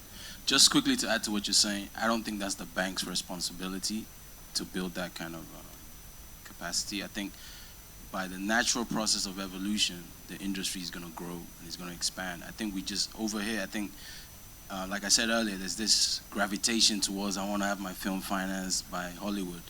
I don't understand. I think we need to, as Kenneth said, the money is actually here. You just need to be structured enough to be able to find that money. It's not up to the CBN loan. It's not up to the government to build the infrastructure that you want to see. I think, when I when I'm here and I work with the likes of Kenny and Moses at Film House and other people, I see there's the excitement in the industry. It's happening here. Do you know what I mean? I think we just need to be able to tap into it, as Kenneth said, because that money is here. You just need to be, there's this idea that, you know, we're expecting handouts, and I think that's the wrong way to approach the creative industries. Thanks very much, fella. Thank you. Thank you, everybody. No.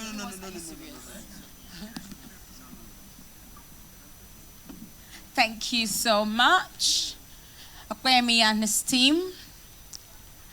But let's actually face facts, yeah? Outside the bashings, outside the negatives, outside everything that is not working properly, I think Nollywood, we need to actually give a serious ovation to Nollywood. We're doing a great work. I mean, first, everything you're hearing how everybody's working hard, building this industry, we need to just cut ourselves some slacks, to be honest. So, well done, guys. A huge well done. Can we clap for ourselves again? Thank you. Okay, we'll quickly be rushing to see our Kenyan brothers. Okay. See our Kenyan brothers by looking at a focus on Kenyan film industry. And the topic will be bridging the gap between all the African countries and film productions and all you need to know about filming in Kenya. The speaker will be Mayenki Magere. Did I kill that? Sorry.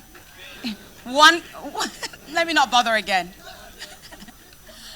Okay, I think I like the Nigeria one because it sounds like Nigeria, so. Thank you. Sorry, I had to mother your name. Sorry. Don't worry, my dear. It's okay, it's okay. All right, so guys are walking out and we have a very interesting session about Kenya. And I actually don't want to do this alone. I want to do it with my team. Easy to say my name. And how many of you have heard the name Nikki before? Yeah. We're in a French place. This is moi. So moi Nikki. Yeah, moi Nikki. Me Nikki. Nah, that's me. Easy to remember. And my second name is Mageria.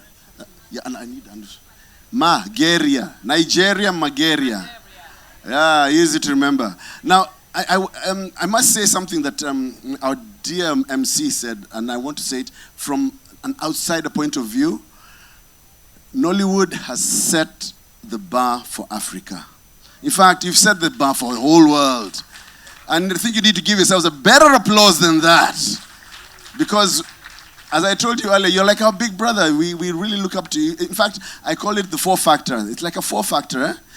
Everything you do is like times 4 of Kenya. For instance, our capital city has 5 million people. But here, Lagos, capital city is times 4. If you look at our population, we're about 50 million people. You guys are times 4. Imagine that. And then even if you look at things like, well, let's see. We've got very big cars in Kenya. But here, times 4. This girl's got it, man. She's got it. You're with me, my dear sister. Our food is really, really nice. But in Nigeria, times 4. And even if you look at personality, things like personality, our neighbors, Tanzanians, tell us that we're very loud. We call it charisma. But in Nigeria, and by the way, our women in Kenya are fine. But you're crazy to think that I'm going to tell you times 4 for you. All right, I'd like to invite on stage, Albert, please come on stage. I'd like to invite Duta, please come on stage as well. Where's Dennis? Dennis, I'd like you to come up here. Please come as well. These are the guys, these are professionals in the industry in Kenya, and we want to have a discussion with you guys. What do you want to do in Kenya? We can do everything that you want to do in Kenya. We have got the technical know-how. We're very, very well-trained people. We even had, and I know you have this as well, people who were trained by Super Sport to do the sports, Obi-Wan, outside broadcasting, 8 to 10 cameras, that kind of stuff. We have all that in Kenya. The other thing I wanted to say about Kenya is that, I wanted to say Nigerians know how to look for opportunity. And the opportunity right now in Kenya is that we watch a lot of Nigerian content. So if that's an opportunity for you as well to come into Kenya. Now, do you have microphones? You do, okay, goody. Let me give you this one. The other thing I wanted to say very quickly, and just give an introduction, is that we have a very enabling environment in Kenya as well. One, because we like to do co-productions with other countries, and we've already have done a few with Nigeria. I think the most popular one that was known was with Rita Dominic. She featured in it. It was called Shattered, and it was a big blockbuster in Kenya, and I don't know how it did here. And I wonder. Yes, brother Jethro. Yeah, brother Jekuo. Yeah, that also was another one with, what is his name? Mike, yes. Yeah, yes. I wasn't on that one. Yes, I know you acted in that one. No, I'm insisting. I don't do that. We also have very willing government agencies. Now, one of the things that the government agencies are doing right now, in fact, Kenya Film Classification Board is trying to help us get our content down to the very grassroots, right down to the grassroots. It's called Cinema Mashinani, where we have outside, what shall I call them, screenings. Outdoor screenings with vans and trucks, and that brings the movies right down to the very grassroots. And that is something that the government is working with us. Agencies like KFCB, that's a very important, I think, shall I call it, what shall I call it? Initiative that makes things happen that way. What else did I want to say? Swahili, I told you, is a big opportunity. We can help you speak Swahili. We can help you reach all the other people. But as our good friend Albert said, you don't need to change. We want to hear your pidgin, we want to hear the way you talk, and then we want to share how we talk as well and work towards a Kenyan and African language and African communication. The other thing that we talked with Peace earlier, and we said we have these boundaries that have been imposed on us, different countries from, across Africa, but we are one people. We are one nation. We can understand one another. We are each other's cousins. That's what he said. We are cousins. So let's use that boundary. Let's crush that boundary. Let's work across borders. You're told in Kenya, you just walk in and you get your visa at arrival. For the statistics, I know some people want some statistics. We have licensed 220 TV stations, free-to-air TV stations, but right now on air, about 90 of them are on air. And off-school, we've got 5 pay TV bodies that have, in total, together, about 400 channels, online channels, that is. Then we also have online channels like View Sasa and others like those. So there are opportunities, and I would like to have a small discussion about what other opportunities do you see that are available for our brothers and sisters from Nigeria? Wow. There's so much. There is so much. And the reason I feel like, I don't want to say so much today because I'm going to be speaking to you all tomorrow, but I've had the opportunity to shoot here. And the fact that, the only thing I can say to you is that once you're in Kenya, you shoot in Kenya, you have shot in Africa. Why do I say that? From our capital city, Nairobi, 360 degrees round, you have shot in every single location you can think of. Snow-capped mountain, lakes, the beach, Capitol Forest, desert, you name it, we have it in 45 minutes. So jumping from one place to another, you'll be able to get all the locations you want, not so far away from you. The advantage of us having also counties, what you call states here, you have counties with our governors there who are willing to do business with you today. And the fact that you have a licensing board today, like KFCB sitting here, is basically telling you Kenya is ready for business and help you come home because you're our cousins, right? And make business, right? So I don't want to say so much, otherwise we'll be taking too much out about that. Albert? All right, so the opportunity in Kenya is everyone is saying it. There's lots of opportunity in Kenya. But that's because we're on the cusp. You see, we've watched so much content over time. Last year, I think Kenya made more local films than we've ever made in all the years before that put together. So as a filming nation, we are growing into our own. But here's the other reason there's opportunity in Kenya.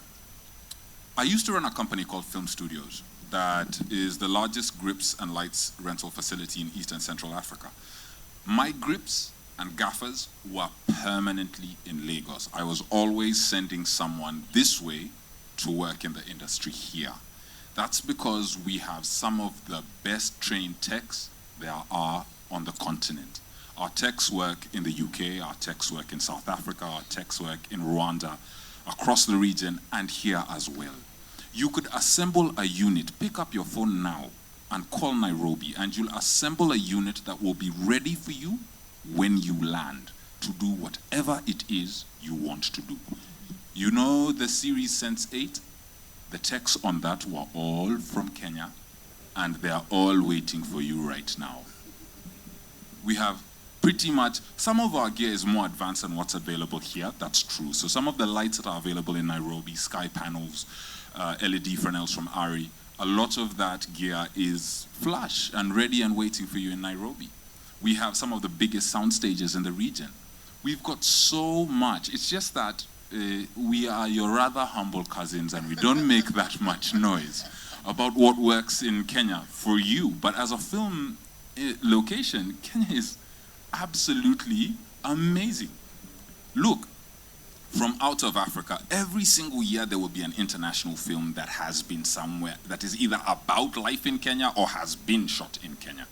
So it definitely looks like we need your largesse. We need the Nigeria style of doing things back home. We need to be bigger and louder. And the reason why we're here is because we want our cousins from the other side to come make noise with us so everybody knows that we're around. Look, this continent is ours. How long have they been telling stories about us that are not true? Have you noticed how in Western films, Africans' clothes are always dirty? I haven't seen any dirty clothes in the audience. So who exactly are they making films about? Us. So we want to make our own films. We want to tell the stories that you're telling, and we want you to tell your stories with us, and we want to tell our stories with you, because the truth is, there are lots of Nigerians in Nairobi, and there are lots of Kenyans in Lagos. So why aren't we just telling each other's stories? And here's the other thing. Films don't need visas to cross borders. The fastest way to build a relationship across a continent is to tell stories together. So if we tell our stories together, eventually our kids will not need to go and watch a Captain Marvel or whatever they want to call the Avengers at that point. I mean, they've rehashed the same story 1,000,000 times and we're still watching it. Aren't you guys tired of Superman always being white? Wouldn't you like to see a black man in his underwear flying? So, maybe not in his underwear.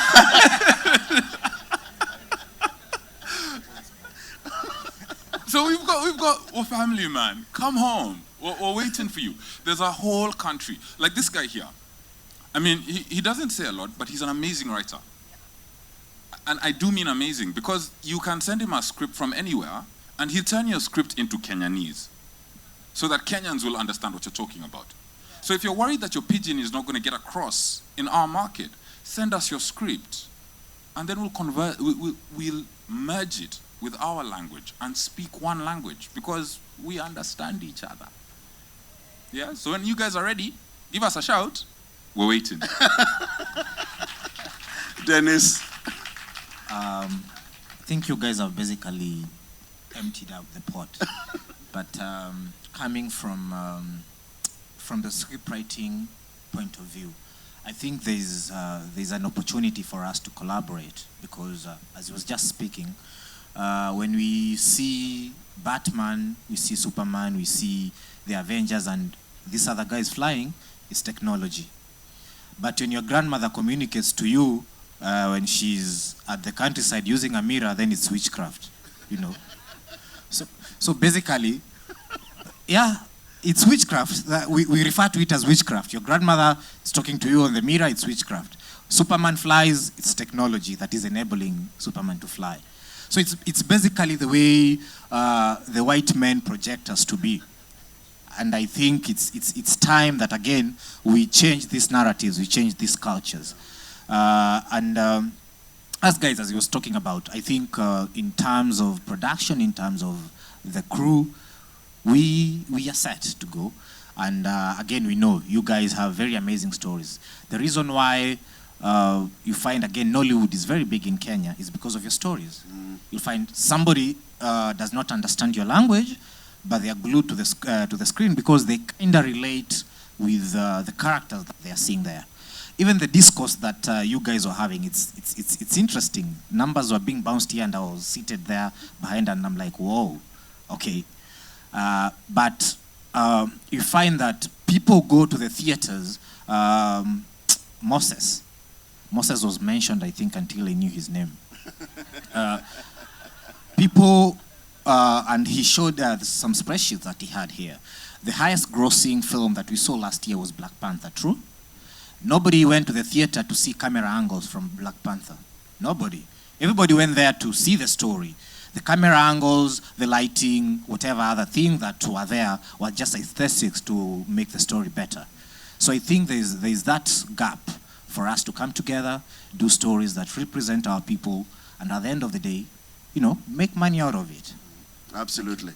Yeah. A round of applause for Dennis. Now, I'd like to open it up for, I think, a 5-minute discourse. I think it's 5 minutes. But before you do that, I've talked to both, I talked to Moses, and I told him, Moses, we cannot talk about, we cannot get to the 60,000 screens like China unless we start opening up Africa. If a movie is opening in Lagos, it should open in Nairobi.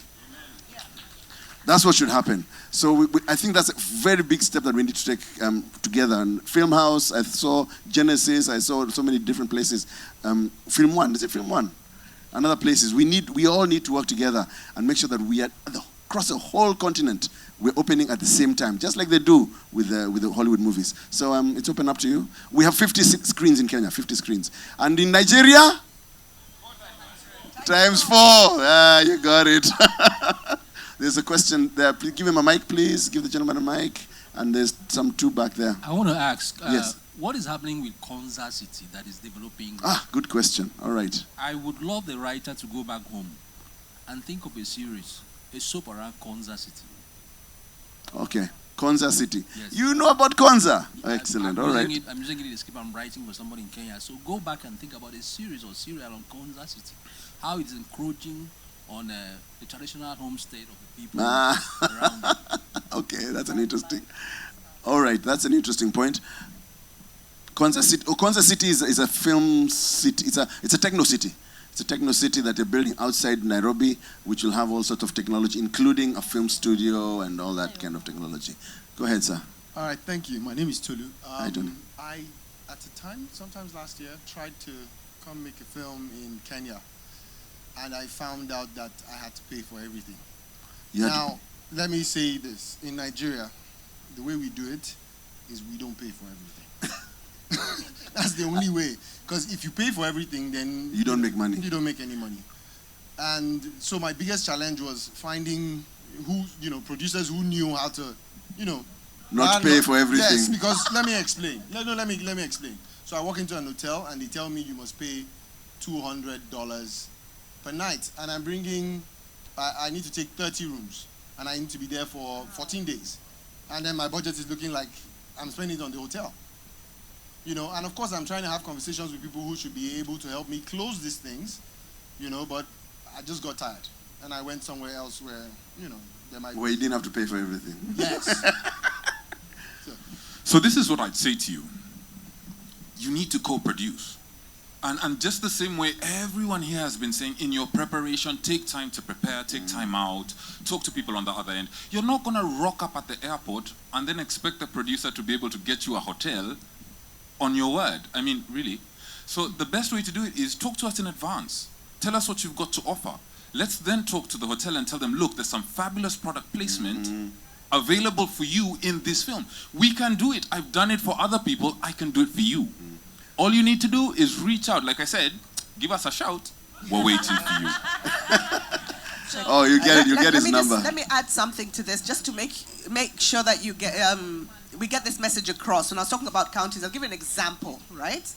I have a producer in India who's coming down to Kenya to shoot, to co-produce with us. And I talked to one of the counties, this, what you call a state, right? And we have been able to work through government to help with the visas. They've given us free accommodation from the county as long as they have that, they get the recognition. You get free location, you get waiver of your licenses. So basically you bring your expertise. Now whatever you require, it just needs talking. That's one thing I realize in Nigeria, what I've learned is that people talk. Yeah. All right? You don't shut it down. Don't give up. Now once you know me, or you know some of us, this is the beginning of my cousin. Now you see, I came home, right? Did I tell you my name is Ngozi? Huh? Did I tell you that now? Okay, so basically we are starting that right now. So no, don't lose hope. We are here and it is possible. Let's go produce. It can be done. Yeah. Okay? So there's a lady there, and then I'll go back to the gentleman over there. Yeah. Hi, cousins. Hi, cousin. So I'm Ebele, and I'm a filmmaker. You actually have answered one question because I wanted to ask what initiative you guys have to encourage us to come, to our other home. So that was one. You've answered that. Then I also wanted to ask, are there like task rebates or that would encourage us to also come as well to shoot in Kenya? Because as a producer, if I'm carrying my crew and my cast, I mean. Okay. Now we talked about that with my good friend Juliet just now. On paper, in policy, our policy is taking forever to get done. Our film policy, that is, our government film policy.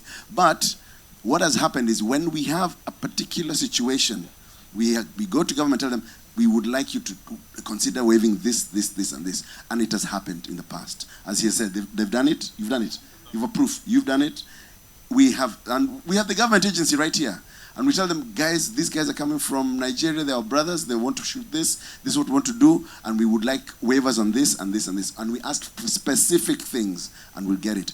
The government has not yet given us a complete blanket waiver or rebates and that kind of thing. That has not yet happened. But we have actually gotten it done for specific cases. We can actually name those cases, but yeah, it has happened. So yeah, welcome. Just come talk to us. We want to co-produce. We want to co-produce, guys. Thank you, cousin. Okay. Thank you very much. Welcome to Nigeria. Thank you. Unabiala. No, first, just some more good news about Kenya. I was the regional secretary for FEPASI, Federation of Pan-African Filmmakers. And it's important to know that the government of Kenya hosted the FEPASI for 3 years, secretary for 4 years, and they were given $1 million every year. Wow. Kenya is also going to host the African Audiovisual and Cinema Commission, which is a specialized agency of the African Union that will have about $500 million for African filmmakers.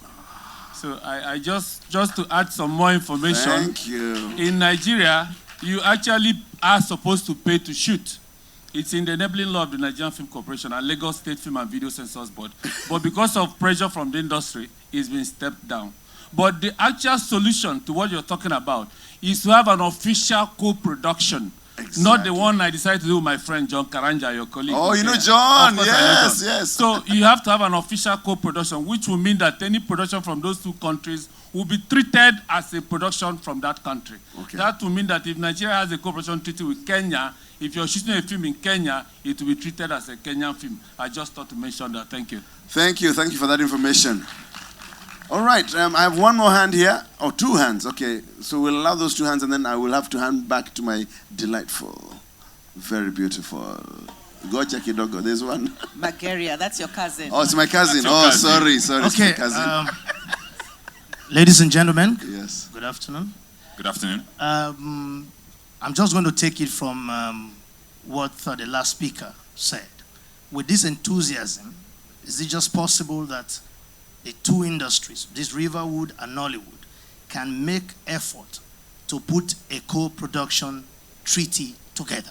Noted. It is then that we can explore government benefits and every other thing so that we can access these screens one touch. One touch. The enthusiasm from that end and from this end can make this just happen instead of speaking and going home to think that we'll do something. So we do it before we go back, eh? Thank you. Okay. We should find, if we can have a meeting and do that. I'm beginning to set. Just to encourage you, yeah. We just concluded the Kenya Indian Film Festival, and Kenya and India have signed a treaty. Beautiful. Okay, So a round of it's up applause for you. that. We don't have a And- single treaty in also- place with any country. And also to challenge you, Yeah. Kenya right now is about to ratify the Beijing Treaty, and I know Nigeria is just there. So if all that is done, then it's easier now all of us to work together. What does the Beijing Treaty do? What does it do? Please, we don't need Beijing. That will have to. session I'm sure- tomorrow. yeah, that's We'll talk another about it session. tomorrow. She'll talk about it tomorrow. We'll talk about it tomorrow. Thank you. That's the final one? Yeah, hi, good evening. My name is Sean Daniel. I produced a movie called Nimbe and was recently nominated for an award in a film festival coming up in Nakuru, Kenya. Oh, in yes. November. Lake International Film Festival. Yes, correct. Yes, yes. So I know I'm required to, so you mentioned that the K is a representative from the Film and Censors Board here. So I'm required to do that. So I'd like to meet the person afterwards. Who's going to Don't wave? point me in the right Charity. direction for the KFCB. Was it Charity or Marcos? Oh, is it Nelly? Yes, talk to Nelly. Wave Nelly. Okay. That's the lady. Okay, good.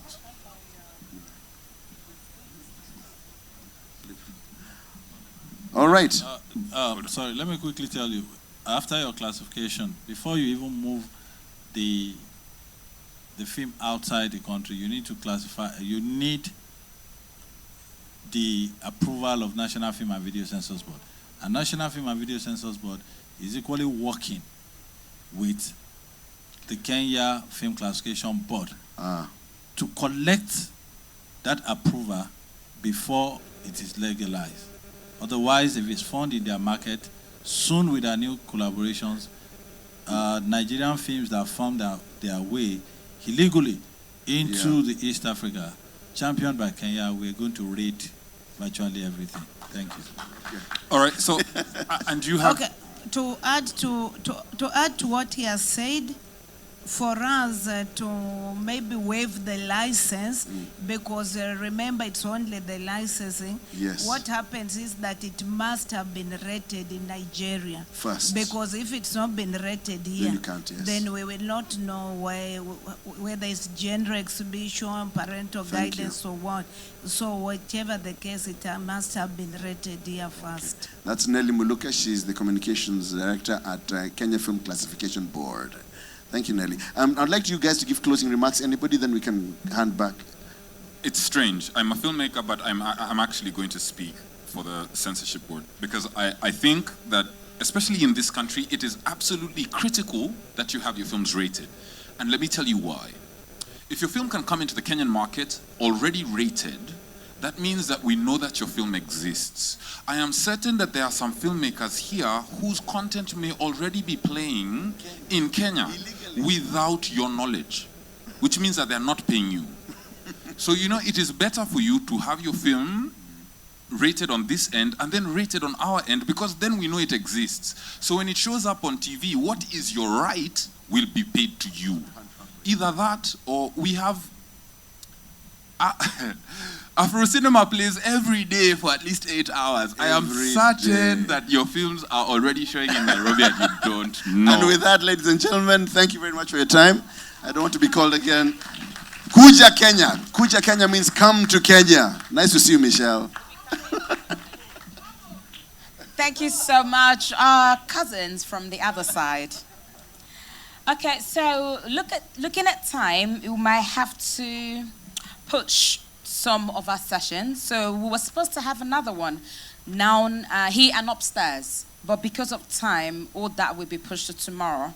So our last session for today will be the roundtable with the National Film and Video Censors Board, regulations in Nigeria. So to speak are Mr. Adedayo Thomas, the Executive Director. Can we also have John Oreime Asen, who is the Director General of the Nigerian Copyright Commission? Can we also have Peace Anyamo Sigwe, the founder and CEO of the African Movie Academy Awards? And last is Madu Chikwendo, the Creative Industry Specialist, Audiovisual Public Policy Advisor. Please, can we come forward, as this is our last session for today.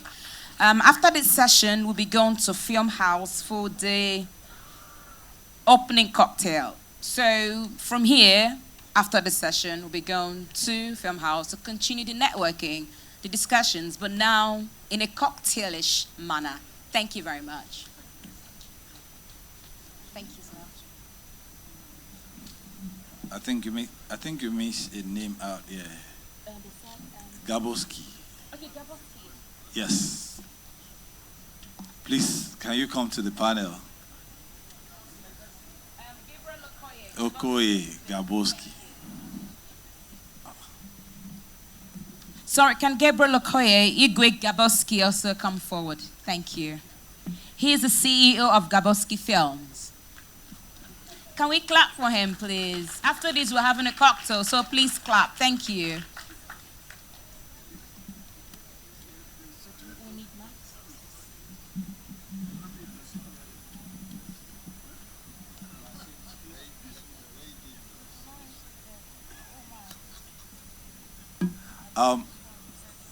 Good afternoon, colleague.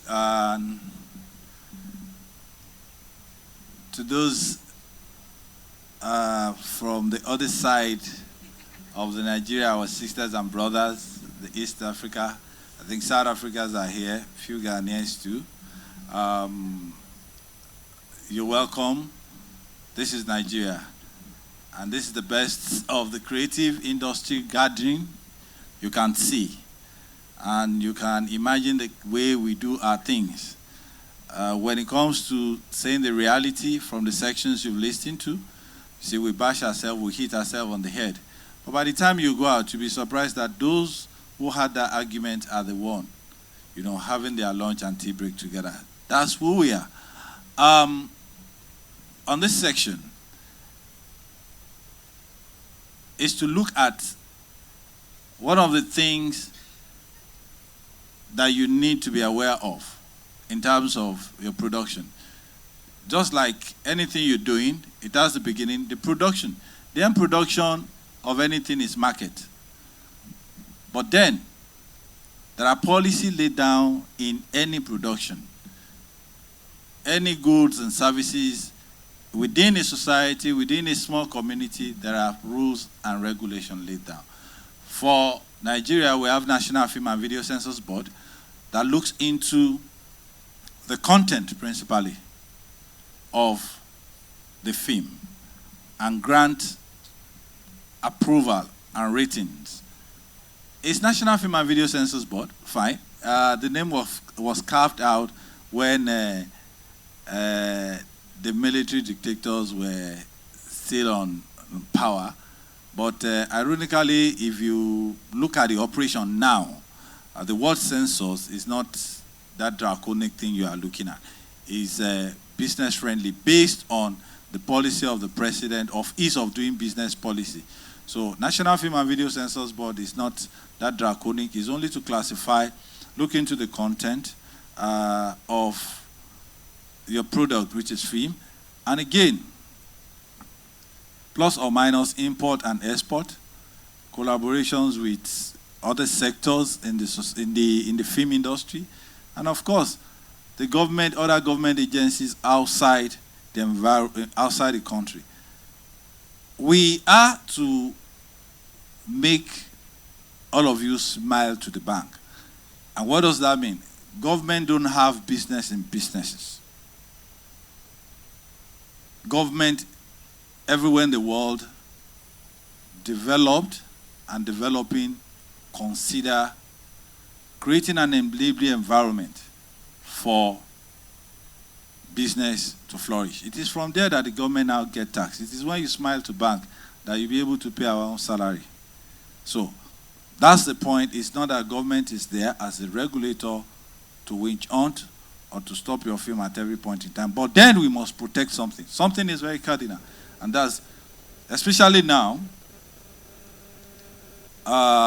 the morals and cultures of the society that has to do with the upbringing of our kids. That has to be protected. That's one of the reasons for classification. Secondly, too, taking the country's image and potentials outside. It has to be protected. And several other functions associated with film. Those are our rules. I'm seated here as Executive Director, CEO of National Film and Video Censors Board. But because I'll be coordinating, this is our section, I'll be coordinating this.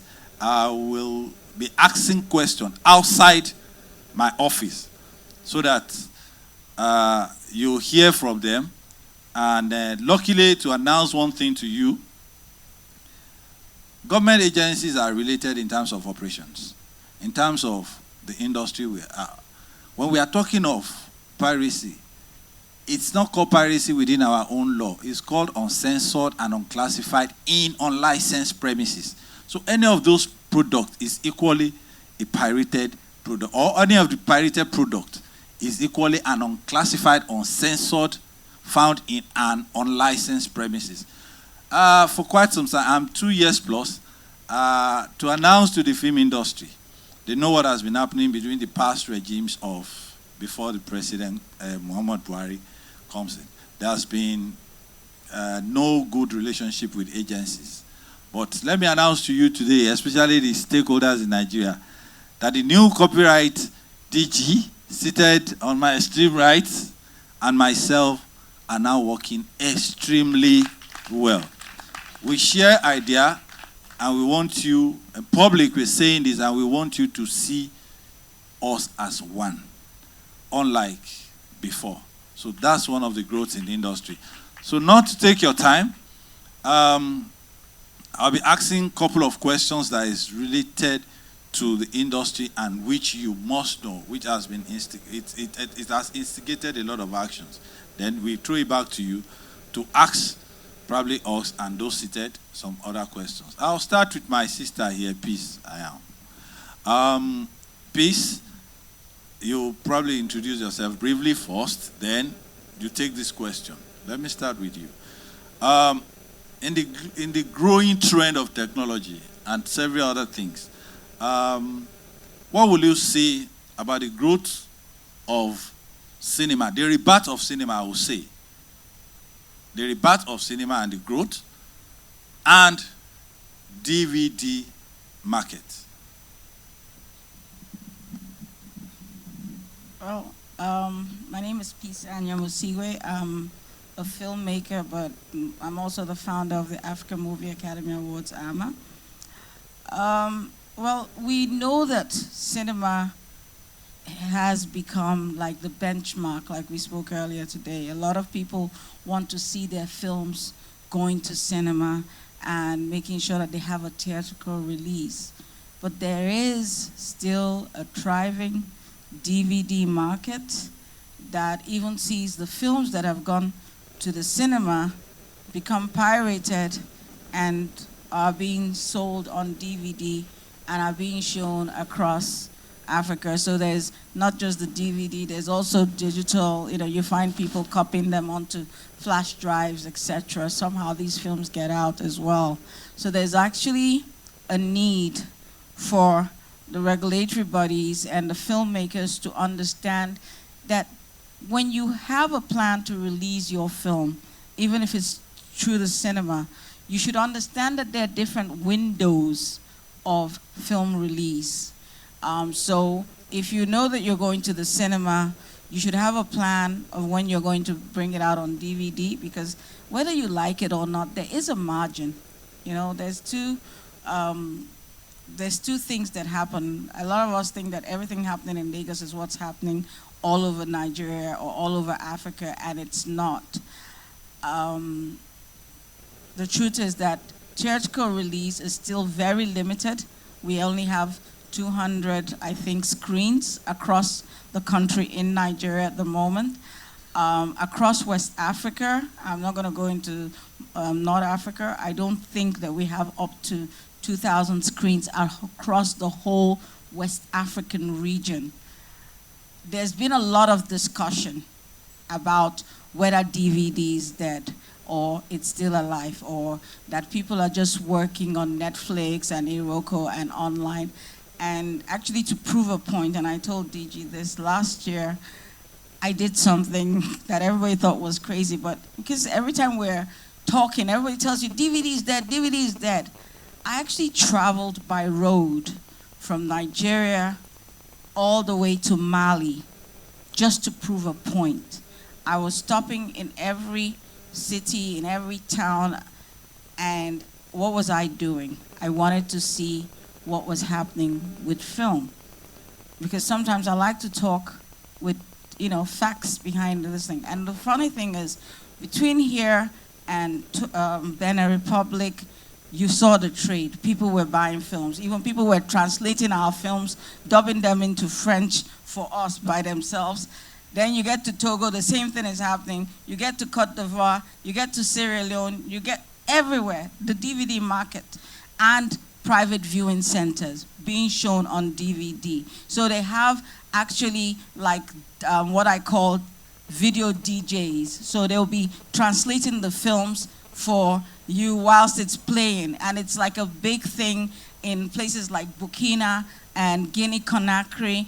And it's just the whole thing. So there is this fact of the matter that theater release, yes, cinema is a big deal, but please don't think that, and this is for NCC, this is for NMVs, there is a need for discussions across the continent about how to stop piracy of content of film. I know that the DG is very interested in that area, and also protecting your rights as a filmmaker by making sure that the Censors Board censors your film. It gives you slightly more protection, and so that when if you find somebody pirating your film, you can actually come back and start looking at it and this thing. But as producers, make sure you have your windows of release and make sure that you understand it. Cinema release is just one area of film release. Thank you so much, Auntie Peace. We've had, if I've said that earlier on, probably you think I'm defending the job of about 700 staff of National Film and Video Censors Board.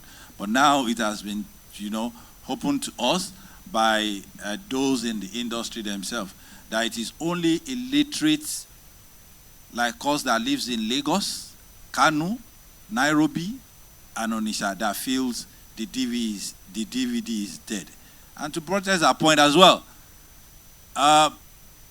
you'll be surprised, or you need to give me an answer of the chunk of DVD that comes into this country in containers. When did Africa or Nigeria start using DVD player to cook vegetable? So definitely it's being used to play DVD. And of course, the existence of piracy, huge number of piracy in that business shows the business of DVD is not dead. Let me quickly go to my extreme right and talk about and ask the DG National Copyright Commission about his recent effort and what he has in stock for us to curb this menace. Or probably, sir, let me jump on my right. Before you do that, let's get the experience of Igwe Gaboski, of the challenges in terms of the piracy in the society and how probably it can be curbed, and several other suggestions he feels he has for this panel. Igwe Gaboski. My DG. I don't know how to take over the job of checkmating piracy from the DGs. The DG Copyright Commission has the exclusive registration right to checkmate piracy. And the DG Censors Board checkmates unlicensed and uncensored movies. But I dare to say that we all know that the powerhouse of the entertainment industry is distribution.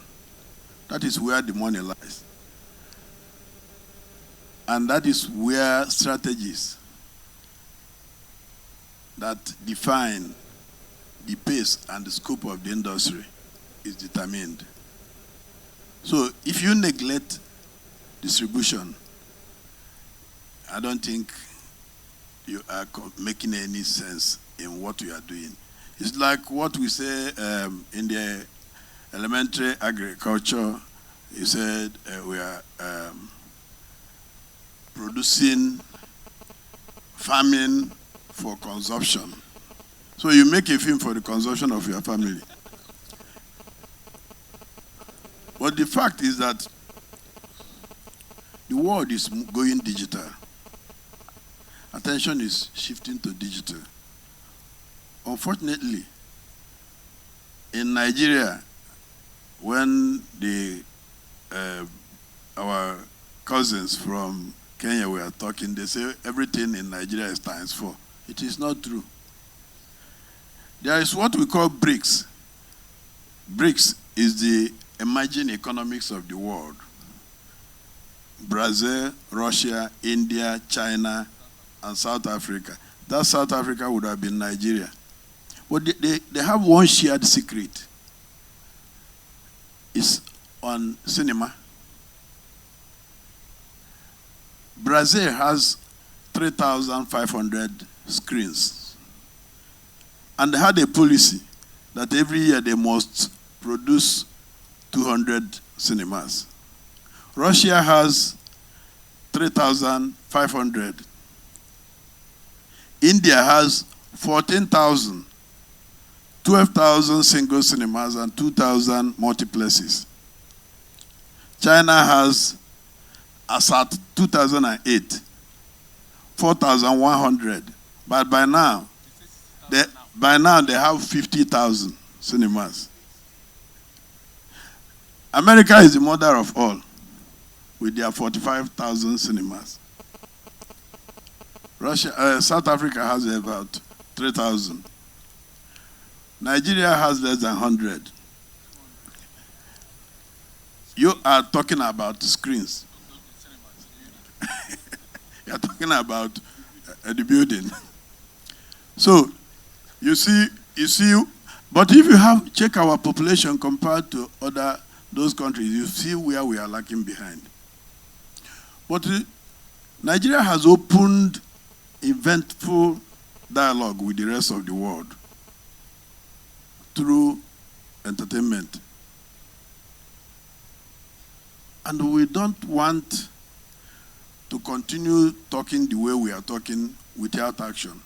It's only in Nollywood that I see motivational speakers who speak and finish speaking and walk home. That is like, I met somebody when I visited his office. He was marketing a book, How to Be a Millionaire, how to make it within 1 month. When he finished talking to me, I said, I don't want. He said, oh boy, can I get 500 naira to go home? This is somebody selling books of how to be a millionaire. That is the kind of things we see in Nollywood. The fact is that there is piracy. But this piracy can be checkmated. We have been trying. When the DG came, I think the first place he landed was in my house. He said, how do we continue from where you stopped? I said, where is that? He said, checkmating piracy. I said, is it under you? I think it's under Ezekude, your predecessor. He said, but I want to make impact. I said, oh, yeah, now. Me and you, we can go. But on our way, I asked him, we were talking rhetorically. I said, is it possible for one man to combat Boko Haram? He said, no. I said, but is it possible for somebody single-handedly to checkmate armed robbers and kidnappers in Nigeria? He said, no. I said, we are going into the sovereign state of Alaba. I don't think we are going to make any meaning, but let's go. Me and him went there in the middle of the night, around 2 a.m. We arrested people. Where are they? DG. We're in court. We're in court. My colleagues, my fellow stakeholders, what I'm trying to say is that between these two men, they can checkmate piracy if they are willing. The willpower might be there, but they need strong government backing. Me and him, we have gone to an extent. We met former DG Arase, who gave us former IG Arase, who gave us, I think, 33 mobile policemen, and say we should go and arrest. I went home because I don't want to die.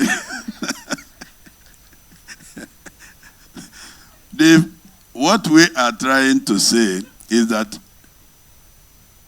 piracy is part of the industry. And it's in every clime, even in America. Even most of the DVDs you buy in London is from Chinese people that sell it at Tesco and other supermarkets. They are there. But the fact is that anything we see abroad, we domesticate it here and make it ×4. Shebi? So the piracy you see here is like when British people put tracker in their cars and alarm so that burglars touches the car, it will start blowing an alarm. When Nigerians come to steal the car, they carry it with the tracker, put it inside the container and go home. The man wake up in the morning, he didn't see the motor with the tracker and everything. That is the kind of piracy we have here. So I hand over the mic back to DG so that he will continue. Thank you, Igwe Gaboski. That's the true experience of what we are facing. And we relate, National Film and Video Censors Board relate with stakeholders. In fact, as a matter of fact, a couple of the people you say that have been, we always chat, they tell me the problems because we are finally, the government has asked us to finally give back the industry to the owner, of which we have done. And that's the kind of things that we have done, and that's why you are seeing those figures chunked out by Moses, the rapid growth of the industry. And you see, like I said, 1, 2, we tried it the first time. Even the first time we seized over goods worth over, well over 500 million. And 5 kingpins, we are still in court. Whether we're going to win or not, we pray we win. So a couple of those things are coming. Again, the emerging of the African hub, African pavilion together, working with Kenya, working with South Africa. As I'm seated, South Africa is only waiting for me to give a date so that we can have the burning of well over 100 to 150 million worth of Nigerian pirated this thing that they have seized. So we're moving ahead within, locally, and outside. Of recent, it will be to the delight of the stakeholders and to those of you who still want to collaborate with us, that they are seated. My staff's 150 staff has been trained. The police, they are fully policed now. 150 of my staff. And some of them are seated between you as spies. So a couple of the things you think you don't have now, the protection, they're watching you, they're watching over you, your safety and things like that. They are here. Because we are regulators, we are in operations and things like that. So those are kind of things we're doing. And finally, before I hand over the mic to you, to the next speaker, who I want, okay, before I finally do that to you, what we've done is that we have done the full capacity building of the staff. And now, stakeholders now know before my coming, when they go to National Film and Video Censors Board, it's like a junior officer will sit down and be controlling somebody who has been in the sun, who has been up and down shooting film and things like that. Now the stakeholders now know that yes, we are the industry, and they shut us down. Hey, if I don't come here, you won't be paid your salary. So giving back the industry has really assisted us. We'll go to the next speaker after Gaboski, because I want, before the question section, I want the DG NCC to speak last. Before I go to Madu, Mr. Madu is good in policy, in collaborations and signing of treaties. But we always have the issue, and the issue has to do with, like Margeria said, that we don't need some certain things. Like I said, I remove myself from government as I'm seated because I'm sharing the panel. A couple of things, there is no way they want to rate anybody in this room. The lady seated beside Margeria, Rita, Luther, yeah, will not be arrested if a Kenyan woman is being looked for as she's seated. But immediately after her is my sister, who will be arrested if they are looking for a Kenyan. So you can see that we virtually one continent that we cannot differentiate between each other. And all over the world, policy changes takes time. And with the emerging market of the content, film content in this world, we should be able to take advantage of like what Margeria has said, which are equally supported, that we can do things between ourselves without having to wait for a long policy of treaty.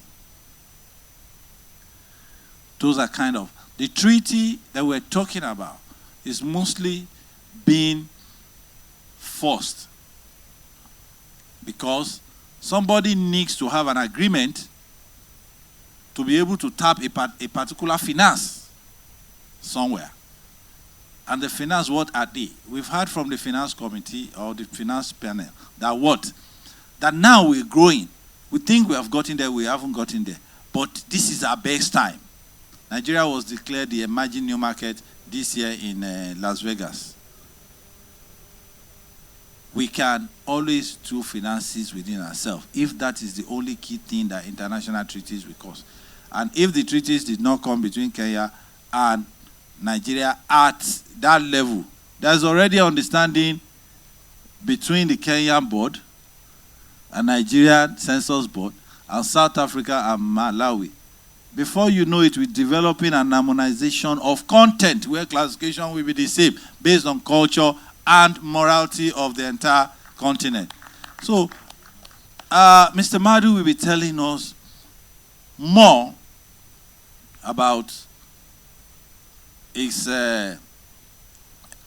understanding and studying of the policy as it affects Africa, especially where do we need regulation again in terms of the global trend of the film industry. Thank you.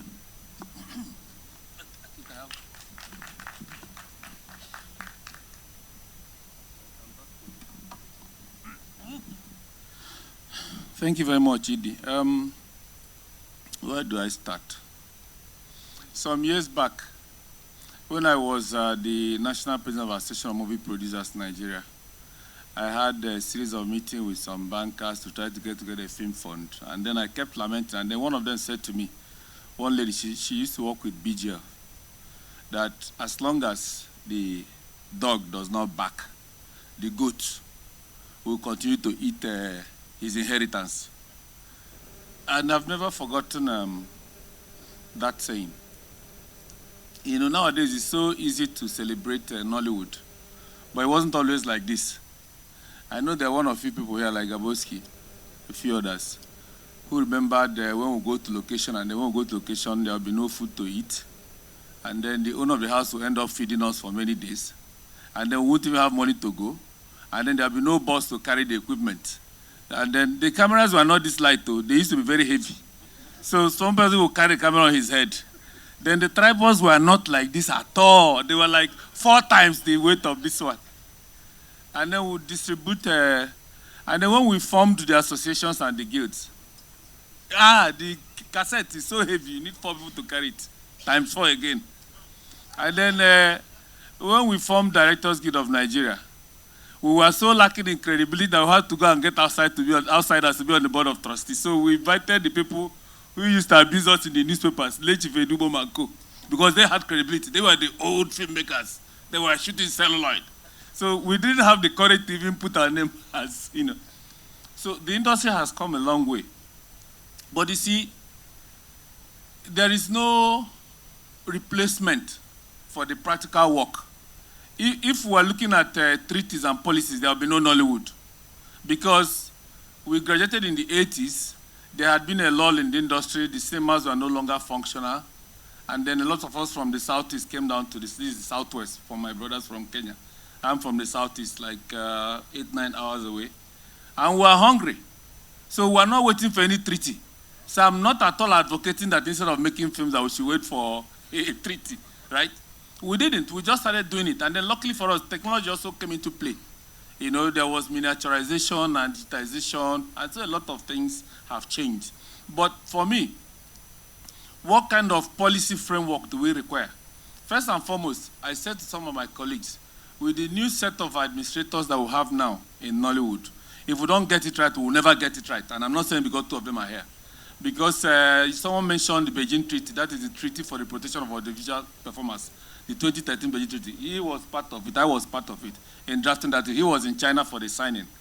You know, I couldn't go, but we were all invited as members of Association of Nollywood Corp Producers. Then I was representing Nigeria at the International Federation of Film Producers Association in Paris. All right. So at this point in time, you always ask yourself, who is going to chase who?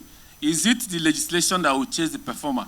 Or is it the performer that will chase the legislation? I really don't know. I think it has to be dealt with on a case-by-case basis. At any point in time, you do what is most important. Like I pointed out to the gentleman that in actual fact, based on Nigerian law, you are supposed to pay to shoot. But we know that it is not realistic. We know that film has advanced beyond asking people to pay for shooting permits, because you now find out that the residual effect of a movie being in a city or a country has more value than the small amount of money that you charge.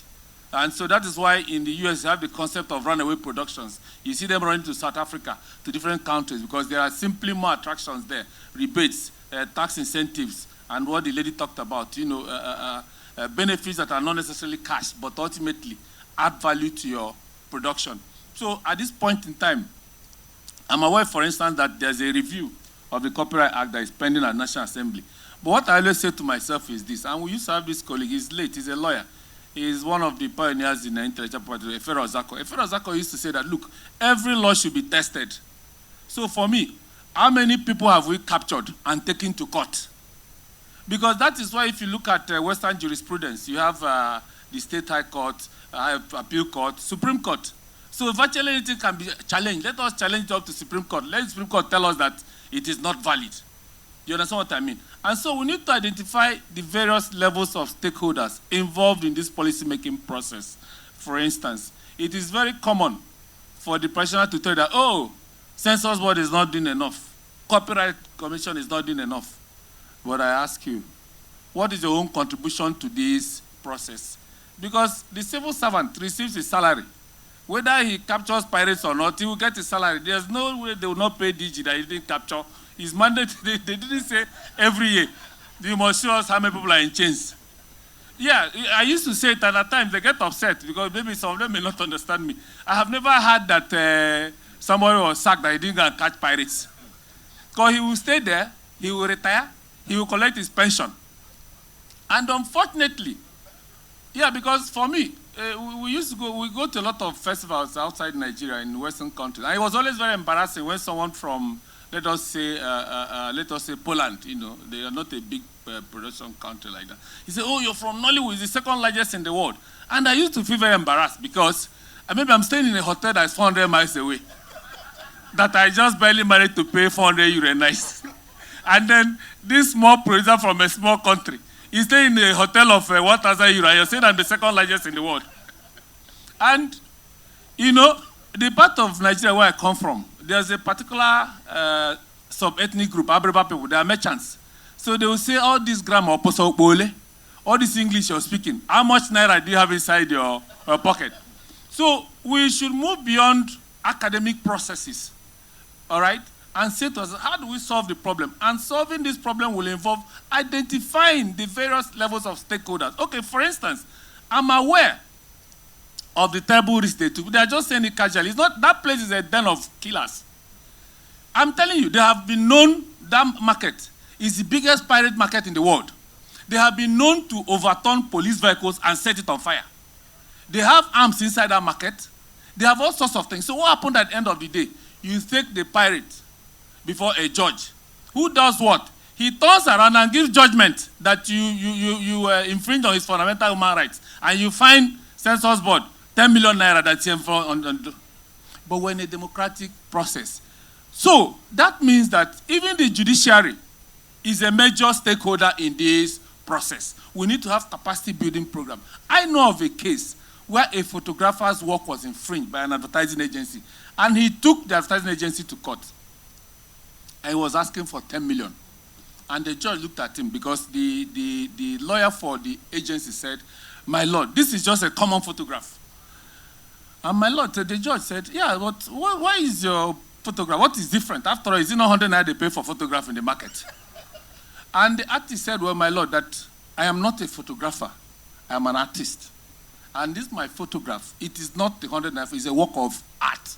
I do not have the same training with the street photographer and all that." So what does it tell you? It tells you that we need to enlighten the judges on the actual value of intellectual property. For instance, most times in my business, if you ask me, I say, "No, I'm a creative industry specialist. I'm an audiovisual public policy advisor." Recently, I just had a conversation with one of our colleagues, and I sent her an invoice. And he said, "Is it not just for talking?" I said, "If I check my income, most of it is not from producing film.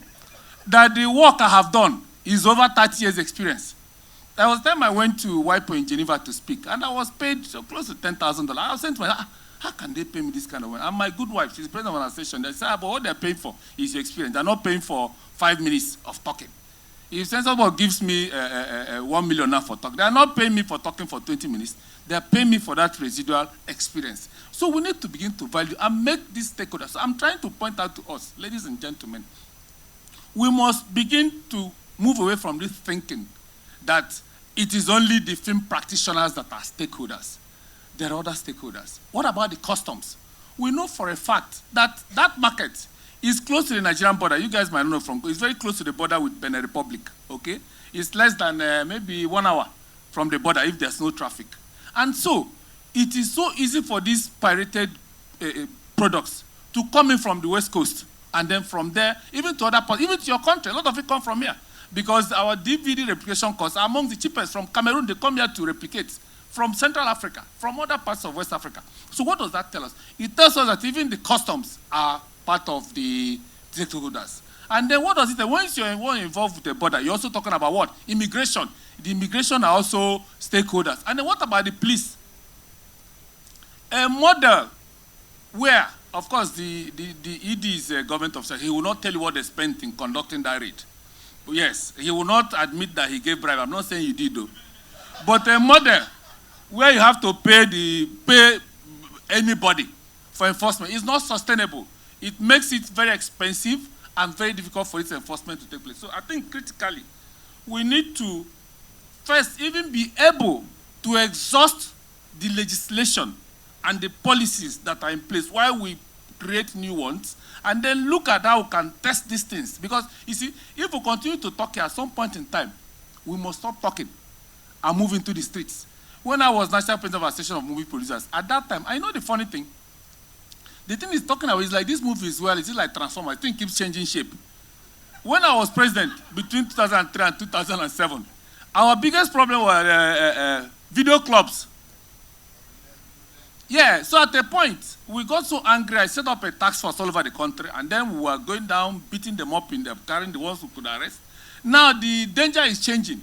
It's changing to online, it's changing to all sorts of things. And so you even come back to the stakeholders themselves and say to yourself, when a movie shows in cinemas, how come that movie, if I had time, as a matter of fact, my ED just reloaded me to this and I wasn't prepared for it. I would have shown you all the movies from Film House to Genesis that have been released, they are all available. Bootleg copies. Okay? So you ask yourself, how did they get, and the copies are very clean. Because I do a lot of public speaking, and I deal with facts. The copies are excellent quality, which tells me something. That probably these pirated copies are derived from an original. Good. So you ask yourself, how did they get access to these originals? Either one thing. If it's camcoding, you know, there are many methods of obtaining this. It will not be that clear. My own thinking, because some of the discrete investigations we conducted told us that some of the editors that they did these films share these films with their friends, some of them don't even know. So then back to the issue, then you ask yourself, what is the level of professionalism amongst the Nigerian Society of Editors? Are they aware of what they're doing? What is the level of policing, even in our cinemas? What is the level of technology that is available to combat technology? You know, this is a problem that has been haunting us. It's like you're in a dream and the lion is chasing you for more than 30 years. In fact, recently I was so embarrassed at myself and at my industry because I was doing some research. And I ran into a paper I presented in 2001. And I'm telling you, I can present that paper now and you'll be happy with me. So there is so much that one can say. Let me not take up too much time. Thank you for listening to me. Well, I said it earlier on, when it comes to policy issues and studying around the film industry, earlier before the panel, I was telling people that, do you know how many sectors we have when we talk about stakeholders? They said, no, our producers, film marketer, and things like that. And I said, he didn't know I was talking about him. I said, what about critic? They're like directors. They might not be able to come on stage, but they tell you this is wrong and this is right. Thank you, Madhu. On a final note, the Copyright Commission in Nigeria, for those of you who don't know, are equally in the same business with us, but theirs covers both books and every other issue that has to do with intellectual property rights, while National Film and Video Censors Board only deals with the film industry. But even at that, whatever it is being pirated in the film industry, they equally have mandates to intervene.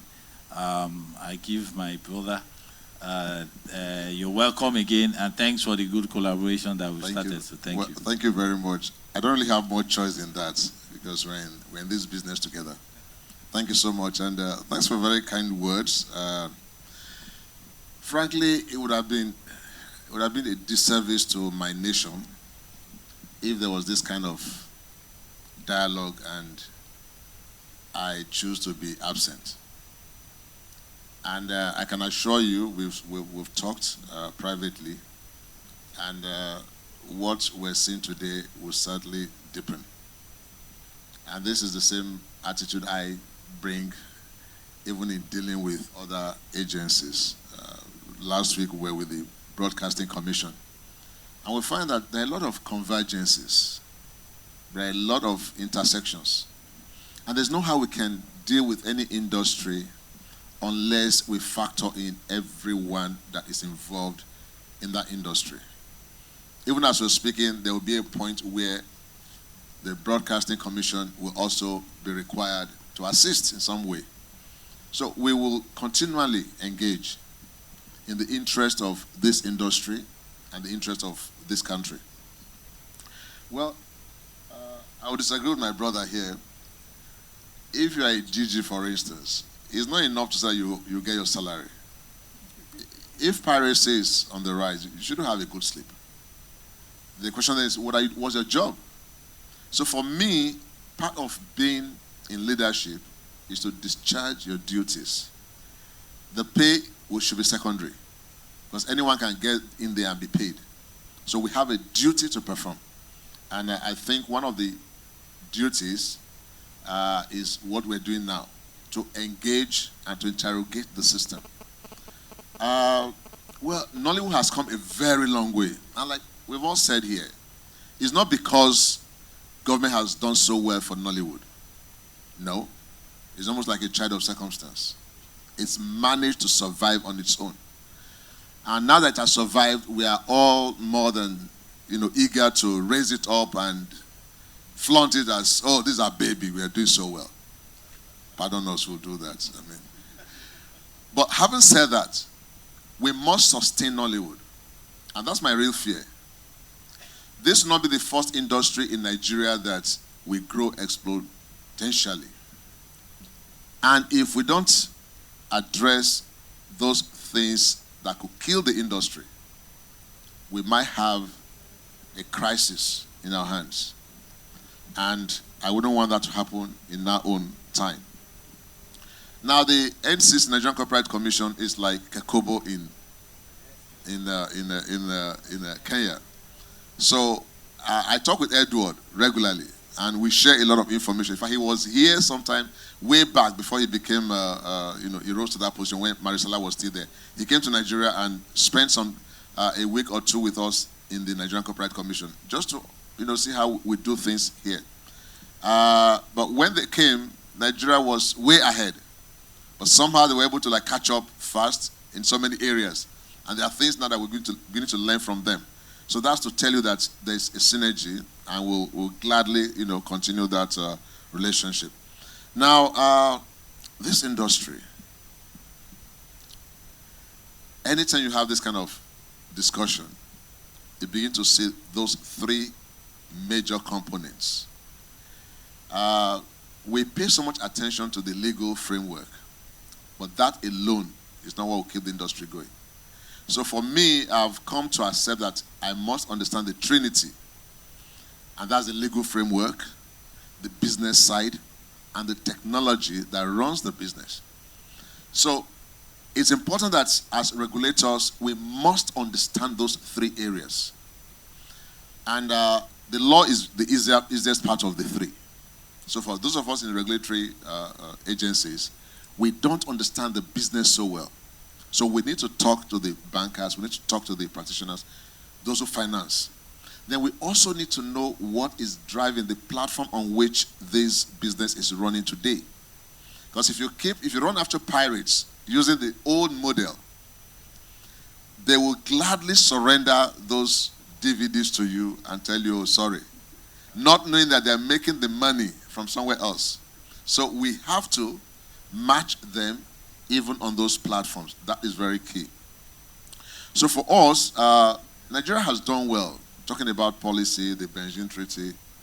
Yeah, we signed 4 copyright treaties at a go, including the Beijing Treaty, even though it has not come into force. But we're already there. That's to make a point on the seriousness that this government pays to the creative sector. And I think, yeah, let's give some credit. They may not have gotten it right. And I think that's where we have to keep interrogating whatever policy is brought to bear and find ways of improving and making it better for the industry. But so far, we have seen some declarations that show that government really wants to do things differently and wants to add value to this industry. Now, concerning this monster in the room, piracy, because there's hardly any way you talk about the creative sector that piracy will not.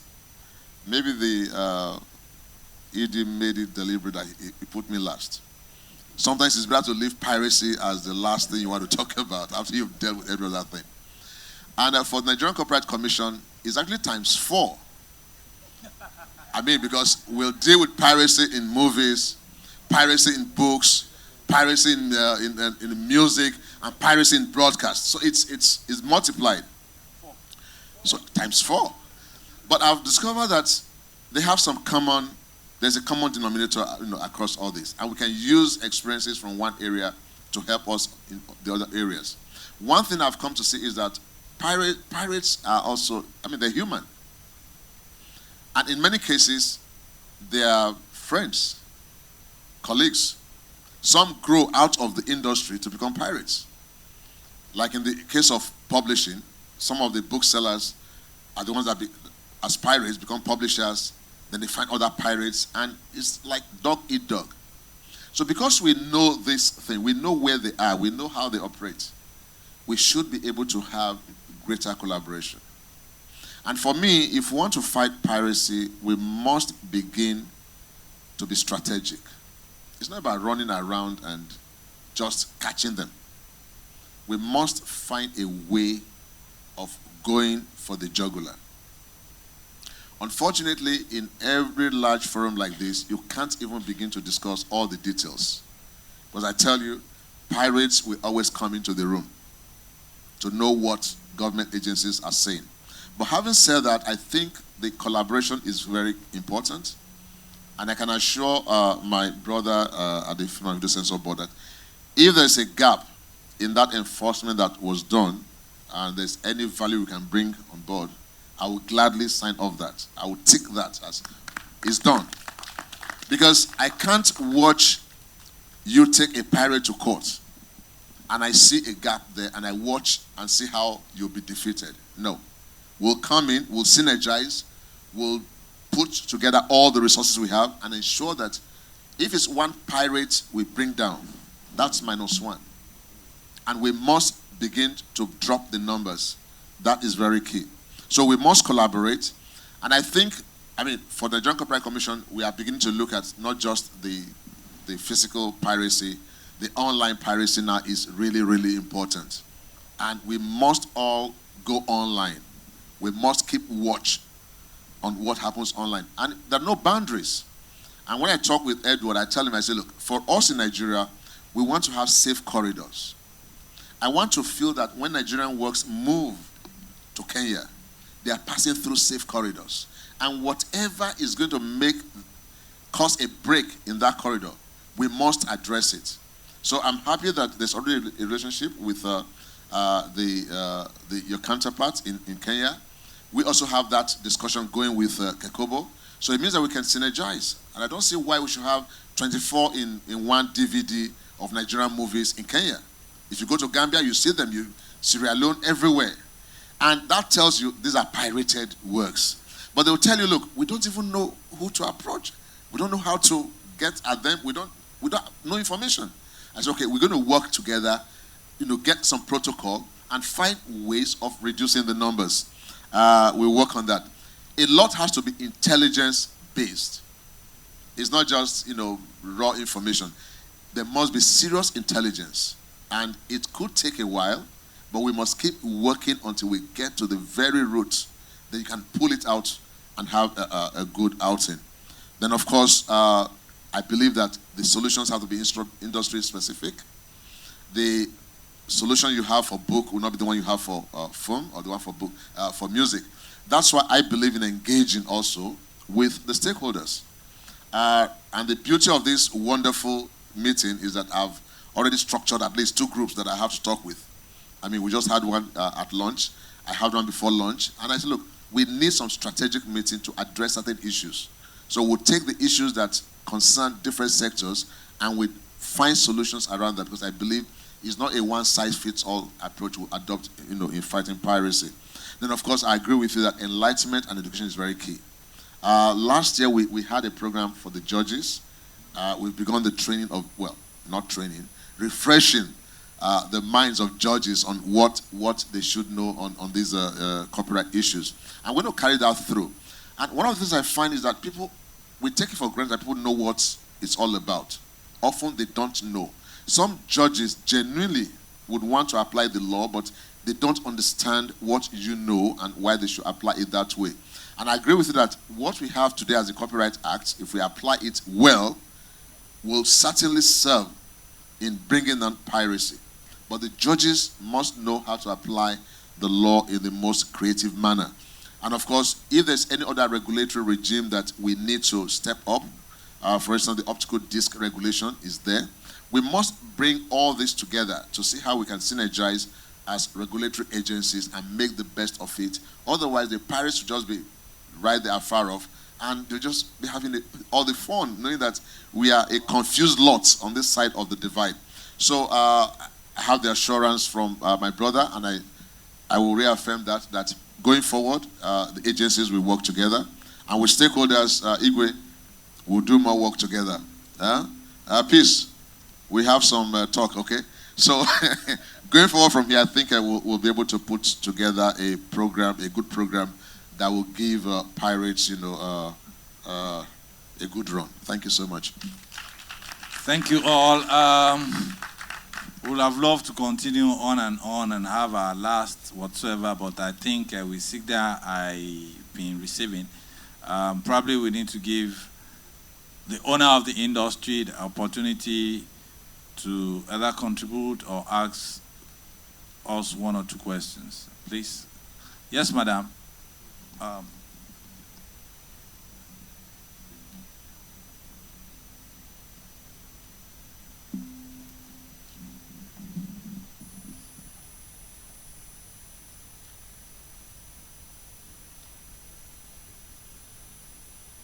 Hello, good evening, everyone. My name is Kofia Brown. I'm a producer, an actor, and a businesswoman. This is what I want to say is more like an opinion or an observation from my own point of view. It has to do with piracy and the regulatory bodies. What I think is this: for a movie to be pirated, it means it came from somewhere as a source. Someone close, like he mentioned, a friend. My suggestion is, if the regulatory bodies can come up with policies that protect your intellectual property from post-production, because from post-production it goes through a lot of people, especially when you want to take it to cinema, you want to take it to exhibitors, at least from the editor. If there are regulatory bodies that can come up with laws that protect intellectual property from post-production, I think that would be a good way to start curbing piracy.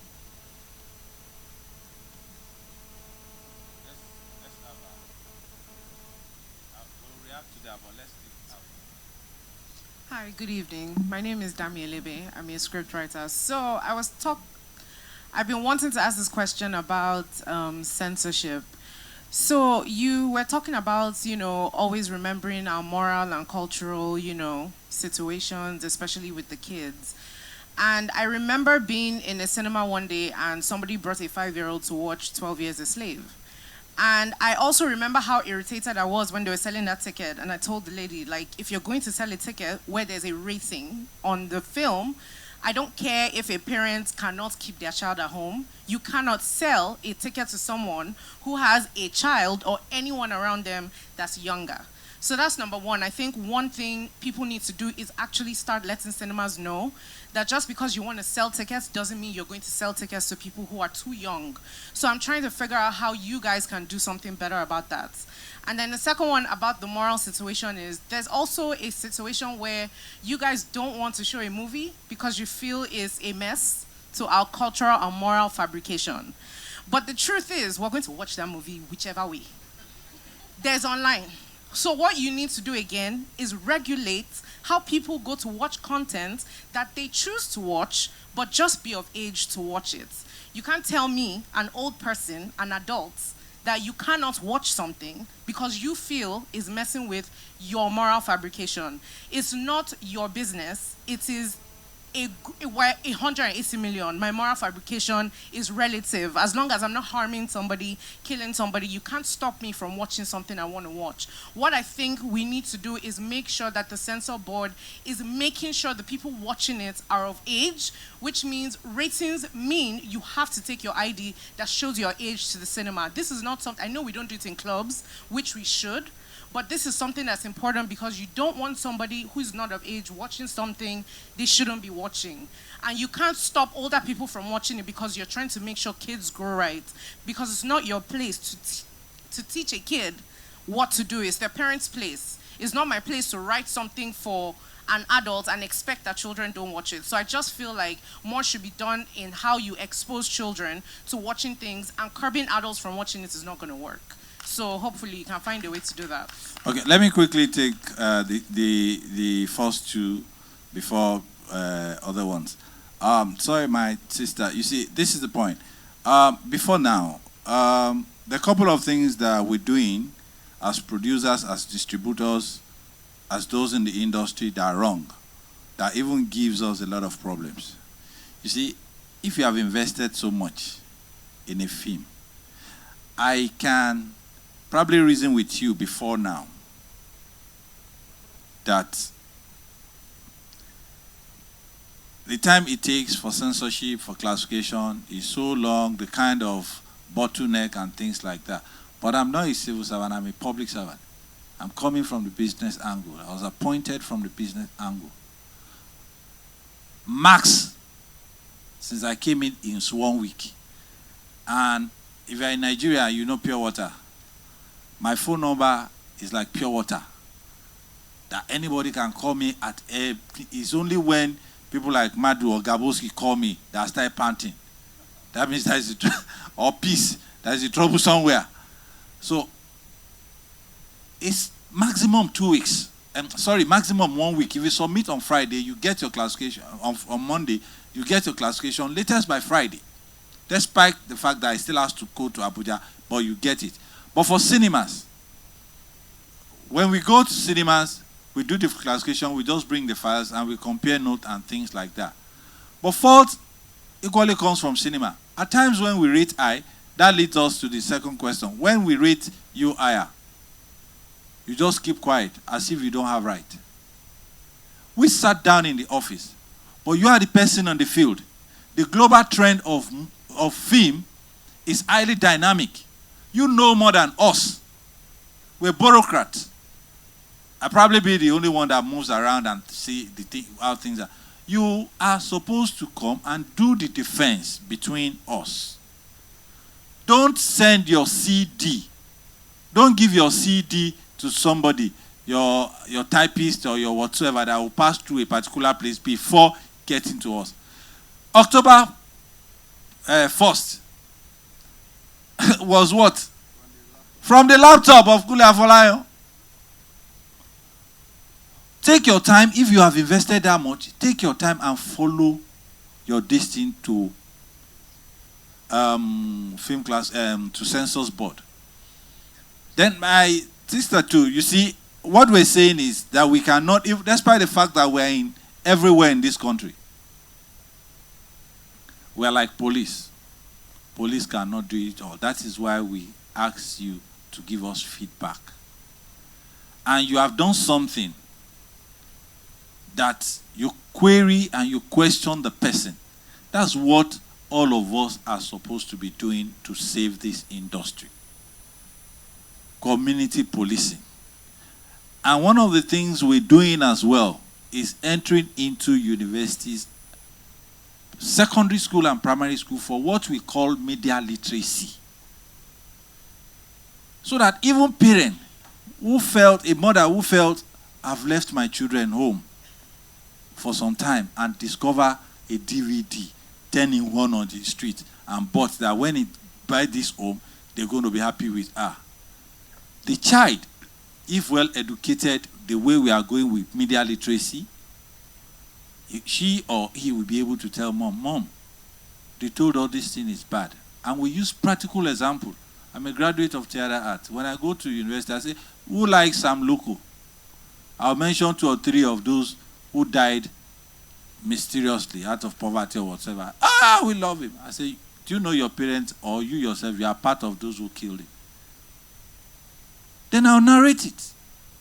For buying 10 in 1, you make this man that you love a poor person. He couldn't even buy drugs before he died. You understand what I'm saying? So you eat the conscience of people. That's what we do with our media literacy that stakeholders don't know. So you find me talking virtually everywhere in the university, across the states. The one you are talking about in terms of protecting the morals and culture, it is once the moral and culture of the Africans took in some places to kill twins, isn't it? It was abolished with the growing trend, with the global world. I agree with you. We are not in a global village. We are in a chatting room now. But then, that does not mean we should let lose everything. Your culture, if it's not well portrayed, could instigate crisis. Your religion, if we're not careful.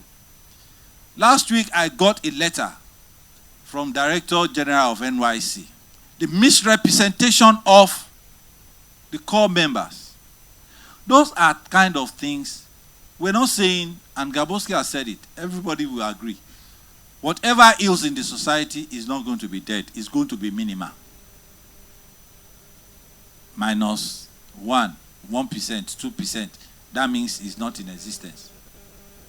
That people are not going to, it's like buying a film, buying an Android film, iPhone for a child, and you say you shouldn't go into website of pornography when you have not even blocked it.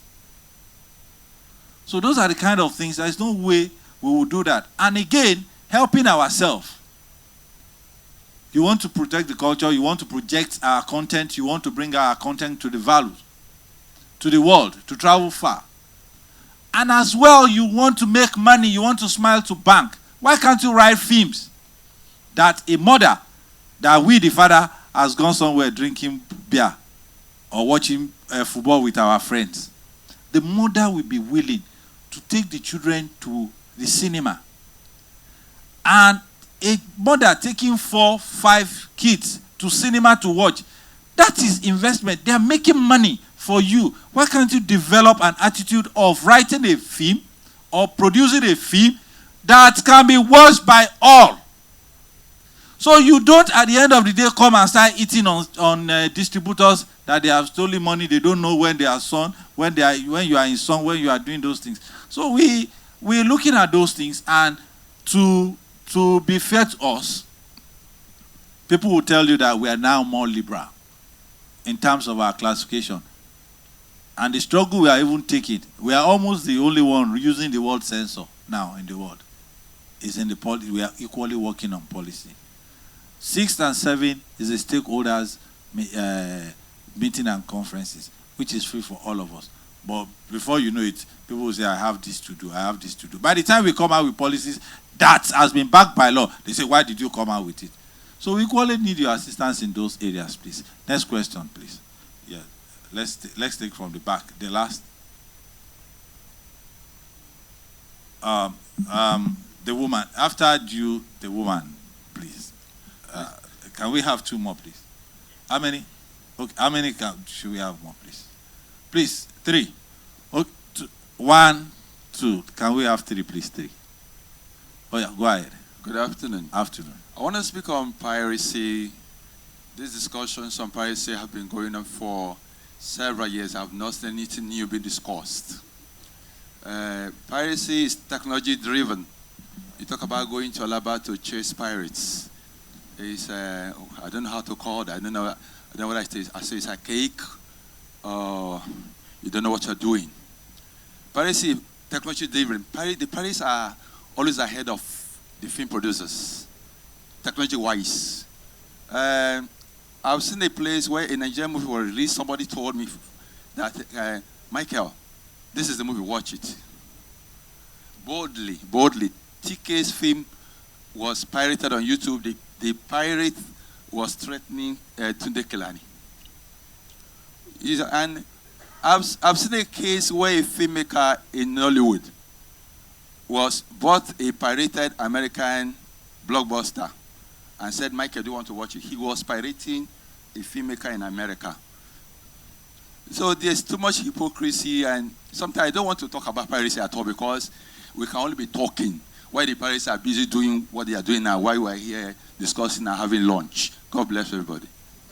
Thank you. No, yeah. No, Good afternoon. My name is Juliet.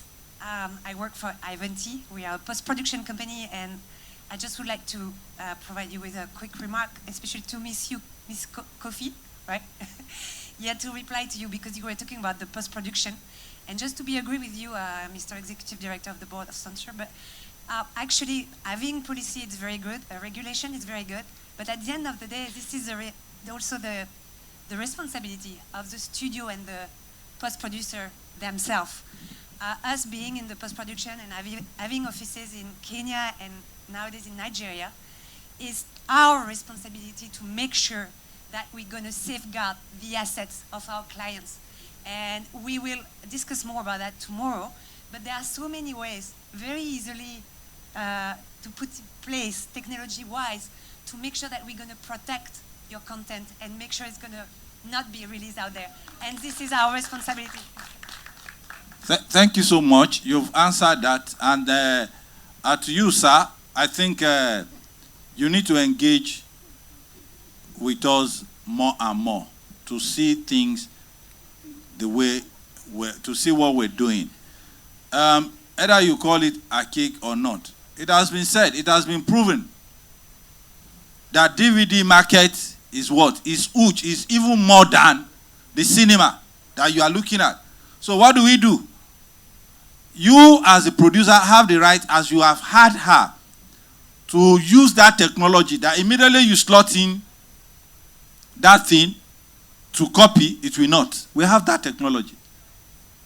Then to us, as long as it's still being physical, then we run after them. That's the only way we can do that now. And if there are other ways, then that is what you bring to bear. And that is one of the reasons why we are seated here, and that is why we have engagement and engagement. Yesterday I was on station, I'm sorry, I was in a TV station, and they asked me that what happened that they have not been hearing crisis. With stakeholders and National Film and Video Censors Board, what was the magic? I said, it's just one question. I gave back the industry to the owner. Simple. Because I receive a lot of advices and we work together. So, my brother, please come towards us and assist us in doing that. To dovetail the DG's reaction to your question, Nollywood is noted as a film industry that produces about 1,000 films in a year. About 5% of those films go to cinema. Where are the others? They go to DVD. And that DVD market is thriving more than the cinema market. Let me emphasize. How many filmmakers here that are doing cinema films that has built a house in the last 1 year? None. None. And I'm telling you that if you go to Alaba, you find out that the boys there are millionaires. And they don't do any other thing except DVD. If you are telling me that they have shifted now, that they can pirate your film in the morning and you see it on YouTube in the evening, that is what you say in the Bible, that the enemy or the criminal fashioneth his weapon more than the owner of the house.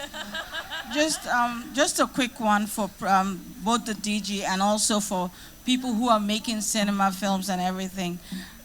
There's one assumption that everybody here is making.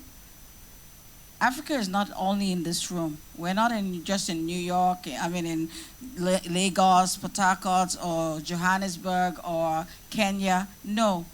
There are places that data is so expensive. So they are not watching YouTube. They are watching DVD.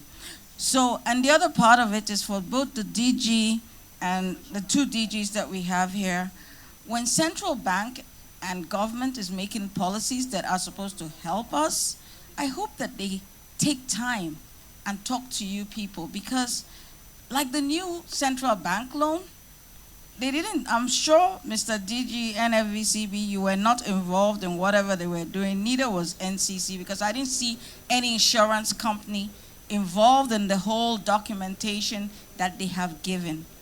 The protection of IP is one of the biggest issues that we as an industry, as producers, have. And until that becomes, a valuation of our IP becomes something that both the bankers understand and everybody understands, then we're still just walking around and around in a circle. Because the truth about it is that the only thing I own today as piece that is valued in real terms is my IP of the content that I have built over the years. And if nobody's valuing that, and a banker is coming to me still and saying, so go and bring collateral, and you want my house, then I'm still not talking to you because you're not understanding my language. And that is where the NCC and you that are our regulators and the NFC, I hope, begin to engage. African IP has to have a valuation. Today, we have people talk about the rights of Prince, of people that have died, of Michael Jackson, of their catalogs. We have catalogs in Nollywood, but you people are not valuing it. And then I hear bankers telling me, well, I don't understand you people. I also don't understand you people. Do you understand? So for me, the takeaway when you talk about piracy and why we need to protect it, and for you, my dear brother, let me tell you something about the pirates.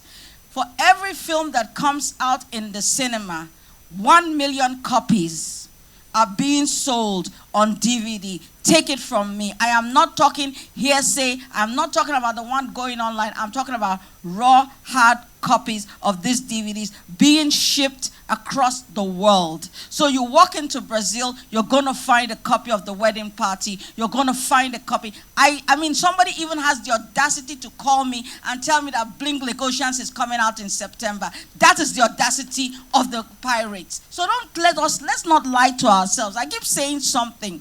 Hypocrisy and lying and hyping is killing the whole creative industry in Africa.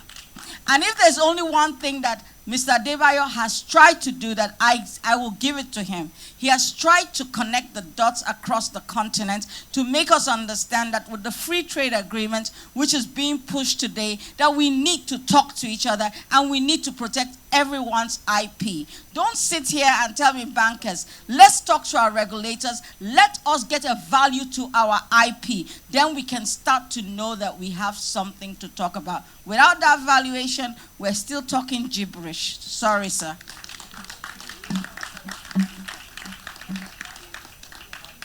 Hello, hi. My question is to Mr. Adebayo. So my name is Mr. Adebayo. Adedayo, apologies. That was on the... Yeah, that's the one I want to ask. My name is Abele. I'm a writer-producer. And it's intriguing to hear that you said we can appeal the classification. Thank you. So I wanted to ask, how can a producer go about that? And is it really real? Because I've never heard that before. And what's the process like? If you can help us say that. You see, what I notice now is that they're giving you a kind of huge processes where you take your film to distributors or exhibitors. What it takes is just 1 week. In the entire world, Nigeria remain, National Film and Video Censors Board remain the only agency that takes the lowest, although I'm increasing it soon. It's an information, just get ready. Yes, because when you see your certificate, you know. It's not that kind of toilet paper they used to give to you that you cannot even see. Let me address this. It's simple. Come there with your works. If it is highly technological inbuilt work and you are giving it to cinema, discuss with them that you want to do it. You want to go to Censors Board yourself. Pay into the TSA account, not even to us. Bring the receipt. Let them schedule the classification period. Then our staff goes to the cinema because we don't have that technology that the cinema use. And we watch it and we give you your listing. We come back to the office. The following day, you get your, classification. For DVD, you take it to our office. You sit down after your payment to the bank, and we go through the process together. The following day, max with us. Because some cases, when you represent maybe police and we're doubting it, we need to invite the police to critically look, is it the real order? Or something like that. Or there is a particular culture you have represented and we don't have that staff. We need to quickly call stakeholders. Please come. Is this right? You will sit down with us and we do it. Then you get your approval. Only thing that delays is when you agree that you are going to correct and you go. That has nullified the days we are counting. When you are bringing it back, that day starts. Because we are not the one holding your work. You have gone for the correction. So max is 1 week. walk to our office, fill your form, bring your, what is it called, poster, go to the bank. Banks are lined up everywhere within our offices. Then you come back, we view it together, you get your classification. Simple. Most of you will not be able to do that. They say it's too tedious. You give it to distributor or you give it to exhibitor. Exhibitors equally have a lot that they are doing. So your film can even wait 2-3 weeks with exhibitors, thinking it's National Film and Video Censors Board. Throw it back to them that it is not. And I'm saying it, they are in this room, they can contest it with me. None of their film has ever passed 1 week in our office. Thank you. Take it to the bank. Thank you, thank you, thank you, thank you so much. What's the question? Yes, of course. Excuse me, that is one of the reasons why we say if you are coming, for you not to take time, come, or somebody that is involved from A to Z of that thing, you have your content, you have what you know, your background and things like that. Somebody might come from Benin, Edo State. She's from Edo State as a classification officer, but she's not from your own tribe. And if she sees something she didn't know, we don't know it all. You have that concept. You will be there to say no, right, red, or something. This is it, confirm. Then if you are not there, if they send it back to you and give you classification, write directly. You don't even need to write. If you call me, it's on WhatsApp. You can always call or send a WhatsApp message anywhere in the world. You are contesting this. Immediately we send somebody, you go and sit down again, you recontest. Cinemas has been doing it. Merry Men. We did it to Merry Men. This last one, what is it? Any of the staff? Millionaire or something?